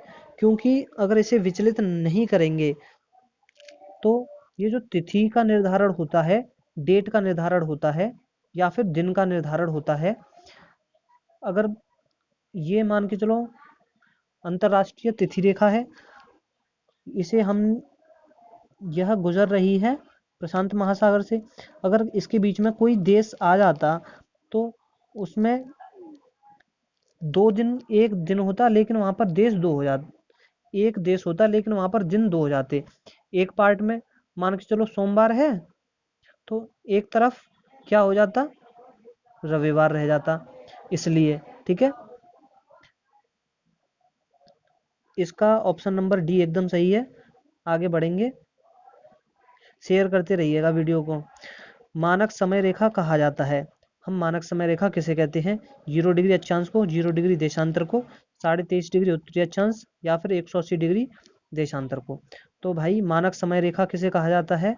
0 डिग्री देशांतर को, ठीक है, 0 डिग्री देशांतर को। अगर मैं आपसे पूछूं कि पृथ्वी पर कुल कितनी देशांतर रेखाएं हैं, तो 360 डिग्री 360 देशांतर रेखाएं हमारे संपूर्ण पृथ्वी पर हो जाती हैं, ठीक है। उसके बाद में बात करूं 23.5 डिग्री उत्तरी अक्षांश, इसे कर्क रेखा कहा जाता है। 180 डिग्री देशांतर को इसे अंतर्राष्ट्रीय तिथि रेखा कहा जाता है। 0 डिग्री अक्षांश को भूमध्य रेखा या विषुवत रेखा के नाम से जाना जाता है। तो इसका आंसर जो सही होगा वह हो जाएगा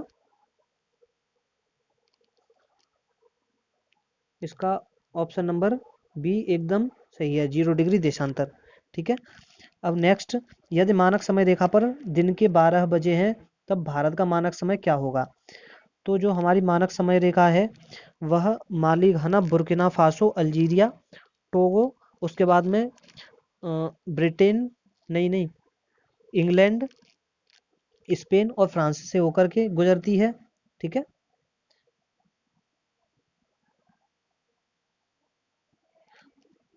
जो 0 डिग्री देशांतर रेखा है जिसे हम अंतर्राष्ट्रीय मानक समय रेखा कहते हैं वह 0 डिग्री पर है, तो उसके पूर्व में हमारा भारत स्थित है। ठीक है। तो भारत का जो मानक समय है वह 82.5 डिग्री, ठीक है, पूर्व में है। 0 डिग्री से 82.5 डिग्री हमारा जो पूर्वी देशांतर है वहां से निर्धारित किया जाता है। दो देशांतरों के मध्य अगर मैं बात करूं कितनी दूरी होती है तो 111.32 किलोमीटर होती है। जो मानक ये जो देशांतर रेखाएं होती हैं वह प्रत्येक 1 डिग्री पर खींची जाती हैं। इनके बीच में अगर मैं समय अंतराल का बात करूं तो 1 डिग्री के बीच में 4 मिनट का समय अंतराल पाया जाता है। तो अब दिन के 12 बजे हैं कहाँ? 0 डिग्री पर। तो हमारा जो भारत में क्या समय होगा वह 82.5 गुणा 4 हो जाएगा। ठीक है। तो अगर इसमें मैं मल्टीप्लाई करूं तो 4 2 जा 8, ठीक है, और 4 8 जा 32, 328 प्लस 82.5 थे तो ये आधे के 2 मिनट, 330 मिनट, जो कि लगभग कितना हो जाएगा? 5.5 घंटे प्लस हो जाएगा। अगर दोपहर के 12 बजे हैं 0 डिग्री देशांतर पर तो भारत में समय क्या हो जाएगा? 5:30 शाम के। नेक्स्ट क्वेश्चन देखें। भारत के सर्वाधिक पूर्व एवं पश्चिम में स्थित स्थानों के स्थानीय समय में कितना अंतर होगा? तो भाई मैंने आपको एक वीडियो में बताया था भारत की अवस्थिति और विस्तार क्या क्या है। ठीक है। तो भारत का सबसे पूर्वी बिंदु यहाँ पर अरुणाचल प्रदेश में कौन सा है? तो वह हो जाता है किबुथु। ठीक है। और सबसे पश्चिमी बिंदु गुजरात में हो जाता है, जिसे हम किस नाम से जानते हैं? तो गौरमोथा या ग्वाहार मोती के नाम से जानते हैं। ठीक है। अब ये जो सबसे पूर्वी बिंदु है यह है हमारा 97 डिग्री 25 मिनट। सबसे पश्चिमी बिंदु है यह है 68 डिग्री 7 मिनट। तो इनका दोनों का अगर मैं अंतराल देखूं, ठीक है, दोनों का अगर मैं अंतराल देखूं तब 68 डिग्री और 97 डिग्री लगभग कितना है?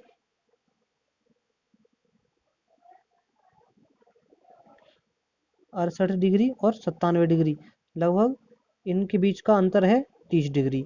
तो अगर इन दोनों के बीच का मैं समय निकालना चाहूँ अंतर, तो 1 डिग्री में 4 मिनट का अंतर, 30 डिग्री में कितना हो जाएगा? 120 मिनट का। 120 मिनट को अगर मैं घंटे में कन्वर्ट करूं तो 2 घंटा आपका आंसर हो जाएगा सही। इसका ऑप्शन नंबर सही हो जाएगा तीसरा। आगे चलें। सभी ये है भारतीय मरुस्थल को क्या कहा जाता है? क्या भारत में स्थित मरुस्थल को थार मरुस्थल, सहारा मरुस्थल, गोबी मरुस्थल या अटागामा मरुस्थल क्या कहा जाता है? तो ये जो सहारा मरुस्थल है यह अफ्रीका में पाया जाता है। गोबी मरुस्थल यह शुष्क मरुस्थल है, कहाँ पर है? तो यह है चीन में अवस्थित है। अटाकामा मरुस्थल यह है उत्तरी चिली के अंदर का। ठीक है। तो इसका आंसर हो जाएगा ऑप्शन नंबर ए, बिल्कुल सही। विश्व का सबसे बड़ा शीत मरुस्थल कौन सा है? तो भाई गोबी का मरुस्थल है, या फिर दस्त ए लुत का मरुस्थल है, तकला मकान है, या फिर काविर है। इसका आंसर सही हो जाएगा ऑप्शन नंबर बी, सॉरी ए, गोबी का मरुस्थल कहाँ है? तो यह मंगोलिया में है। ठीक है, आगे विश्व का सबसे शुष्कतम मरुस्थल कौन सा है? सबसे शुष्कतम मरुस्थल कौन सा है? आंसर दीजिए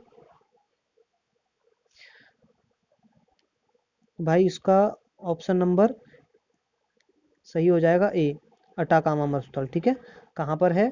तो यह है उत्तरी चिली में, है ना।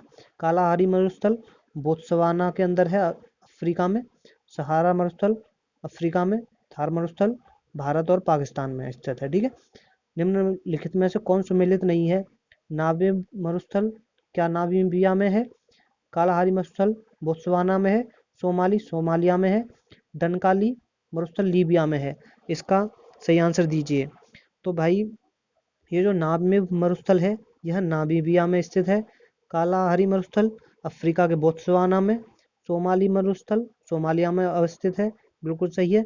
लेकिन ये जो डनकाली मरुस्थल है यह कहाँ पर स्थित है? तो यह है इथोपिया के अंदर। ठीक है, कहाँ है? इथोपिया के अंदर।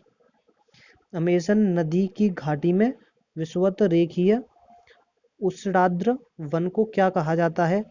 तो लानोस कहा जाता है, पंपास, वेल्स या फिर सेल्वास। तो भाई ये जो लानोस वन है यह पाए जाते हैं वेनेजुएला के अंदर। पंपास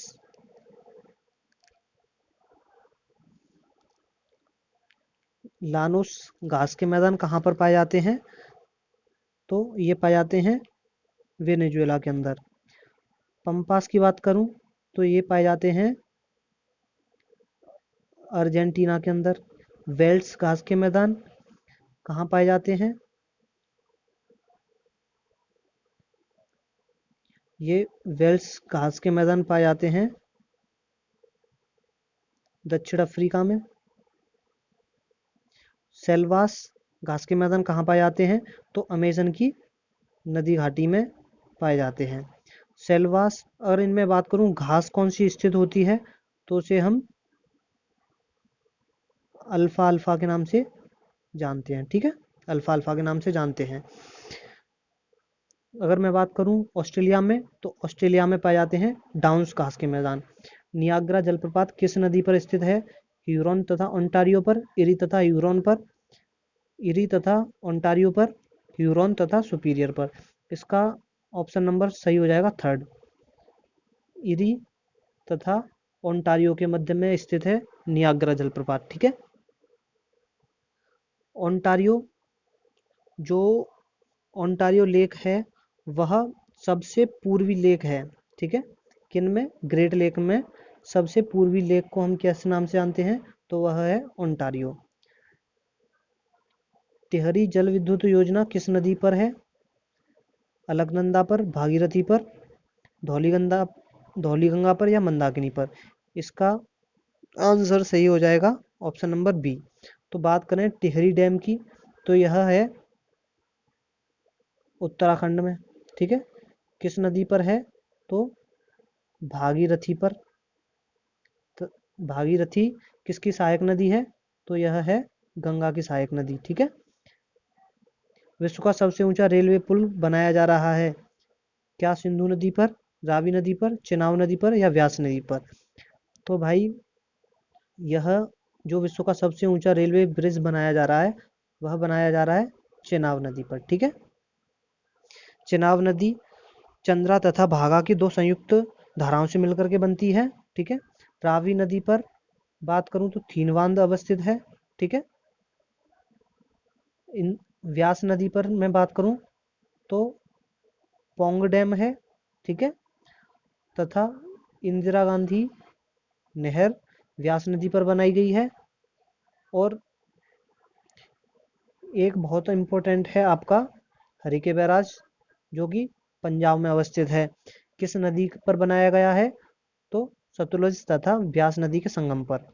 भारत की प्रथम जनगणना कब हुई थी? बहुत ही इम्पोर्टेंट क्वेश्चन है यह परीक्षा की दृष्टि से। ठीक है, क्या 1872 में हुई थी, या 1881 में, 1972 में, या फिर 1891 में? तो भाई जो सबसे पहली भारत की सबसे पहली जनगणना हुई थी वह हुई थी सन 1872 में। ठीक है, ठीक है। सबसे पहली जनगणना 1872 में हुई थी। किसके समय में? तो ये हुई थी लॉर्ड मेयो के समय में। ठीक है, लेकिन यह आंशिक जनगणना थी। कैसी थी? आंशिक जनगणना। सबसे पहली जनगणना आंशिक रूप से हुई थी लॉर्ड मेयो के समय में 1872 में। आंसर सही हो जाएगा इसका ऑप्शन नंबर ए।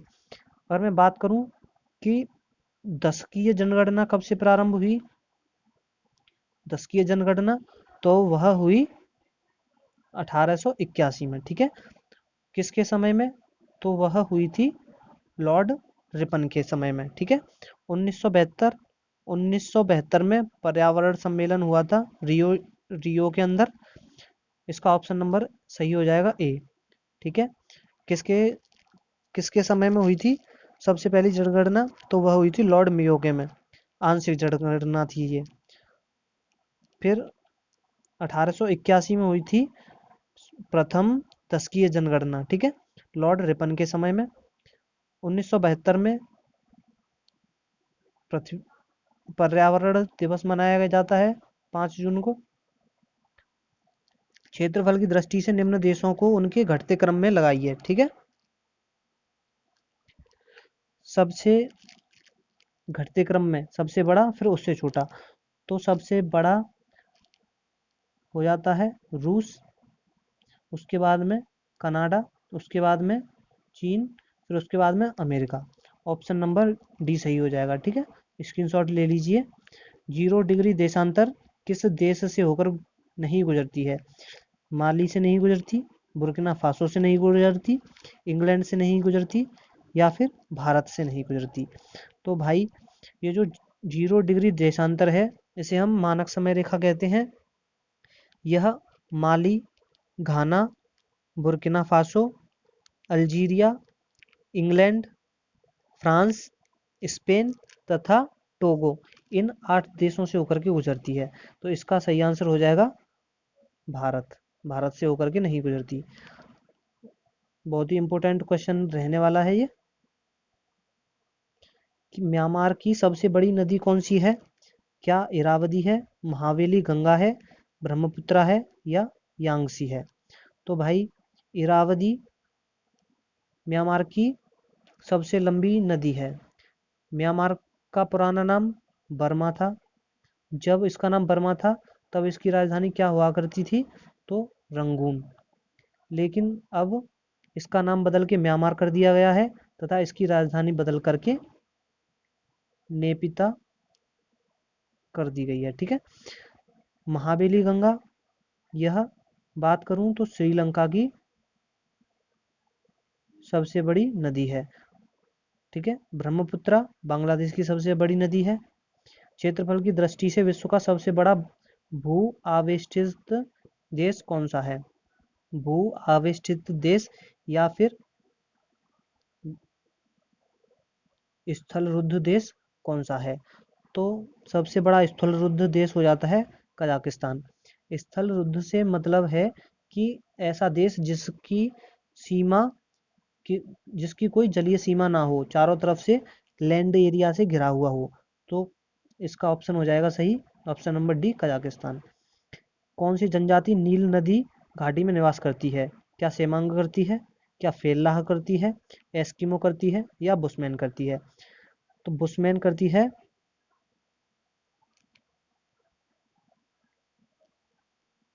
कालाहारी मरुस्थल में। ठीक है, एस्किमो करती है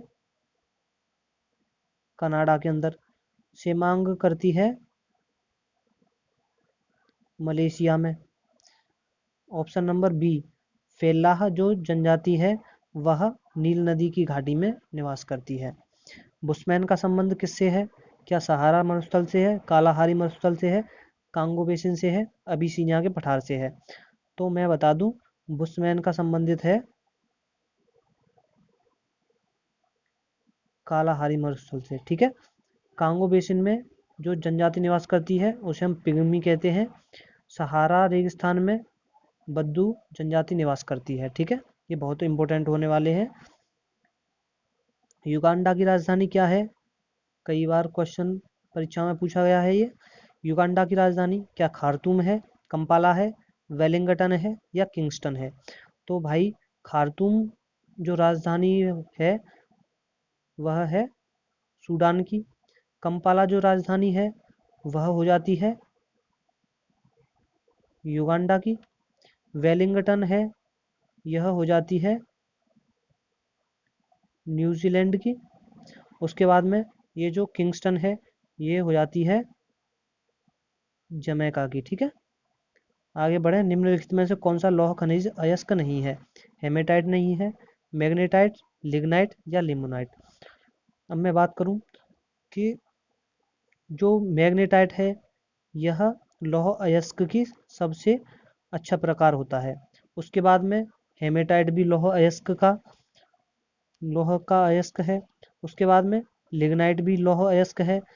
तो इसका ऑप्शन नंबर सही हो जाएगा कौन सा? लिग्नाइट। लिग्नाइट क्या है? एक कोयले का प्रकार है। ठीक है, कोयला 4 प्रकार का होता है। एंथ्रेसाइट, बिटुमिनस, उसके बाद में लिग्नाइट और सबसे आखिर में होता है पीट। सबसे अच्छा कोयला एंथ्रेसाइट को माना जाता है। भारत में किस प्रकार का कोयला पाया जाता है? तो बिटुमिनस प्रकार का। एशिया का सबसे बड़ा लौह इस्पात उत्पादक देश कौन सा है? भारत है, जापान है, चीन है या इंडोनेशिया है? तो इसका सही आंसर हो जाता है, अगर एशिया की बात की जाए तो सबसे बड़ा उत्पादक देश है चाइना। ठीक है, उसके बाद में अगर ग्लोबली बात करूं तो चाइना के बाद में आता है ऑस्ट्रेलिया, फिर उसके बाद में आता है ब्राज़ील, उसके बाद में आता है इंडिया। ठीक है, दलदली अथवा ज्वार भाटा क्षेत्रों में पाए जाने वाले वनों को क्या कहा जाता है? क्या शोला वन कहा जाता है, मैंग्रोव वन कहा जाता है, मानसूनी वन कहा जाता है या पतझड़ वन कहा जाता है? ठीक है, तो ये जो 16 घास के मैदान है यह भारत में पश्चिमी घाट पर पाए जाते हैं। ठीक है, मैंग्रोव वनस्पति यह कहाँ पाई जाती हैं? तो ये गंगा ब्रह्मपुत्र नदी तंत्र पर पाए जाते हैं। तो दलदली अथवा ज्वार भाटा क्षेत्रों में पाए जाने वाले वनस्पतियों को क्या कहा जाता है? तो मैनग्रोव वनस्पति कहा जाता है। अब देखें 2011 की जनगणना के अनुसार एकमात्र ऐसा राज्य जिसने जनसंख्या विकास में ऋणात्मकता दर्ज की है। ठीक है, तो इसका सही आंसर हो जाता है नागालैंड। ठीक है, केरल सर्वाधिक साक्षरता केरल में है तथा जो सर्वाधिक लिंगानुपात है वह भी केरल में है। बिहार में सर्वाधिक जन घनत्व पाया जाता है 1100 लगभग। उत्तर प्रदेश में सर्वाधिक जनसंख्या निवास करती है। अब देखें उत्तरी अमेरिका की सबसे ऊंची चोटी कौन सी है? क्या माउंट एल्ब्रुस है, माउंट एकांकागुआ है, माउंट मैकिनले है या माउंट विंसन मैसिफ है? तो इसका सही आंसर हो जाता है माउंट मैकिनले। इसे हम डेनाली के नाम से भी जानते हैं। किस नाम से जानते हैं? डेनाली के नाम से। माउंट विंसन मैसिफ यह अंटार्कटिका की सबसे ऊंची चोटी है। माउंट एकांकागुआ यह साउथ अफ्रीका की सबसे ऊंची चोटी है। यह एक ज्वालामुखी पर्वत है साउथ अफ्रीका के अंदर माउंट एकांकागुआ। ठीक है, माउंट एल्ब्रुस यह कहाँ की है? तो यह यूरोप के अंदर है।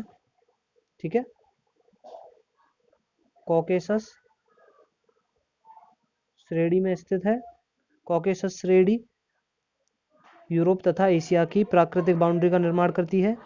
तो इसका आंसर उत्तरी अमेरिका की सबसे ऊंची चोटी माउंट मैकिनले हो जाएगी। ठीक है, या फिर इसे हम डेनाली भी कह सकते हैं। भारत में पाया जाने वाला अधिकतम कोयला किस प्रकार का है, इसकी हम चर्चा कर चुके हैं।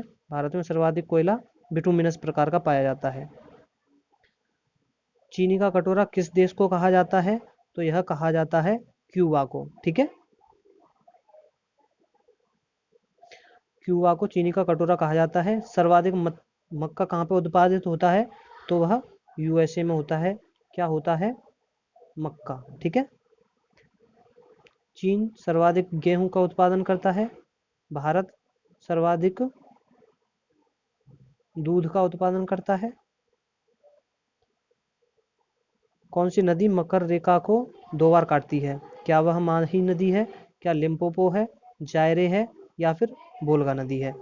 सबसे पहले मकर रेखा क्या होती है, तो 23.5 डिग्री दक्षिणी 23.5 डिग्री दक्षिणी अक्षांश को हम मकर रेखा कहते हैं। तो जो माही नदी है वह कर्क रेखा को 2 बार काटती है। ठीक है, कर्क रेखा को 2 बार काटती है। लिम्पोपो नदी यह मकर रेखा को 2 बार काटती है। जायरे नदी भूमध्य रेखा को 2 बार काटती है। ठीक है, वोल्गा नदी यह यूरोप में प्रवाहित होती है।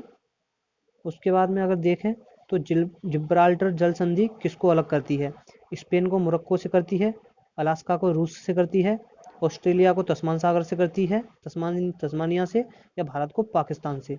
तो भाई स्पेन को मोरक्को से अलग करने वाली जल संधि को जिब्राल्टर जल संधि कहते हैं। इसका आंसर हो जाएगा पहला सही। अगर बात करें अलास्का को रूस से अलग करने वाली, बेरिंग जल संधि। ऑस्ट्रेलिया को तस्मानिया से अलग करने वाली, यह बास जल संधि। भारत और पाकिस्तान को अलग करने वाली पाक जल संधि। ठीक है, नेक्स्ट बुशमैन संबंधित है क्या सहारा मरुस्थल से, कालाहारी मरुस्थल से, कांगो बेसिन से, या अबिसिनिया के पठार से। तो सहारा रेगिस्तान, इसमें बद्दू जनजाति निवास करती है। कालाहारी मरुस्थल जो कि बोत्सवाना साउथ अफ्रीका में है, इसमें बुशमैन निवास करती है। कांगो बेसिन, इसमें पिग्मी जनजाति निवास करती है। इसके अकॉर्डिंग इसका सही आंसर हो जाएगा ऑप्शन नंबर डी। स्क्रीनशॉट लेते रहिए। कॉफ़ी के लिए समर्पित बंदरगाह कौन सा है, रॉटरडम बंदरगाह है, सेंटोस बंदरगाह है, पोर्ट सईद है, या फिर कांडला बंदरगाह है। तो भाई इसका सही आंसर है सेंटोस बंदरगाह, जो कि ब्राज़ील में सेंटोस बंदरगाह जो कि ब्राज़ील में है। ब्राज़ील कॉफ़ी का सर्वाधिक उत्पादन करता देश है। ठीक है, आसवान बांध किस नदी पर स्थित है, तो आसवान बांध नील नदी पर अवस्थित है। कहाँ पर, मिस्र में। ठीक है, तो आसवान बांध कहाँ पर है, नील नदी पर अवस्थित है। कैरोनी नदी पर विश्व का सबसे ऊंचा जलप्रपात एंजल स्थित है। कैरोनी नदी ओरिनिको की सहायक नदी है।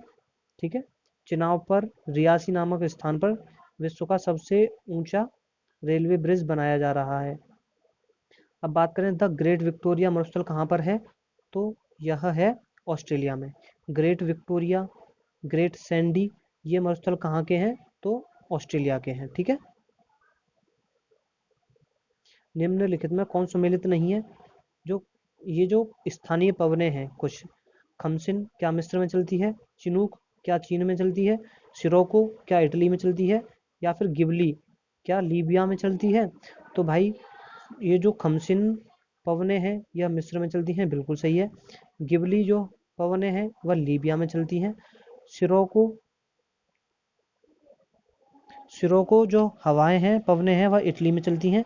लेकिन ये जो चिनूक है यह कहाँ पर चलती है, तो यह चलती है यूएसए में। ठीक है, इसका आंसर सही हो जाएगा ऑप्शन नंबर बी। आगे बढ़ते हैं। अमेरिका निम्न में से किसका सबसे बड़ा उत्पादक देश है, क्या चावल का है, मक्का का है, कॉफ़ी का है, या चाय का है। तो भाई इसका सही आंसर हो जाएगा मक्का। मक्का की सबसे बड़ी मंडी भी यूएसए के अंदर स्थित है। चावल में चीन सबसे ज़्यादा उत्पादन करता है। कॉफ़ी का उत्पादन ब्राज़ील करता है। चाय का सर्वाधिक उत्पादन अपना प्यारा भारत करता है। आगे बढ़ते हैं भाई। यह 100 क्वेश्चन की मैराथन थी और मैंने अपना पूरा प्रयास किया कि जितने भी इनसे बनने वाले ज्योग्राफी से बनने वाले क्वेश्चंस हैं जो कि सीधे परीक्षा में पूछे जाते हैं उनको ज़्यादा से ज़्यादा समाहित कर पाऊँ, और आशा करता हूँ कि वीडियो आपको पसंद आई होगी।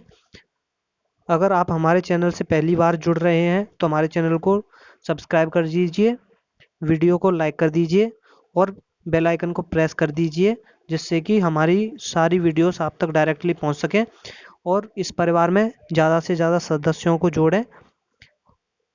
हम आपके लिए सटीक कंटेंट लाने के लिए प्रतिबद्ध हैं। हम भविष्य में हमेशा हमारा प्रयास रहेगा कि आपको सफल बनाने में हम भी अपनी कुछ भूमिका निभा सकें। तो दोस्तों, आशा करते हैं आज की वीडियो आपको पसंद आएगी। हमारे चैनल से ज़्यादा जुड़िए, वीडियो को लाइक करिए और आज के लिए इतना ही। हमारी यह कवायद मैराथन की आगे जारी रहेगी, ठीक है, और भी मैराथन हम आपके लिए लेके आते रहेंगे। तो आज के लिए इतना ही, बहुत बहुत धन्यवाद। हमारे चैनल को सब्सक्राइब कर दीजिए। और हाँ, आपको अगर यह PDF डाउनलोड करनी है तो हमारा टेलीग्राम चैनल परीक्षा प्रहार के नाम से है, आप सर्च कर सकते हैं, या फिर लिंक डिस्क्रिप्शन में दे रखी है, वहाँ से जाके आप डायरेक्टली हमसे जुड़ सकते हैं, ठीक है। PDF वहाँ से आपको मिल जाएगी, डाउनलोड कर लीजिएगा। तो आज के लिए इतना ही, धन्यवाद दोस्तों।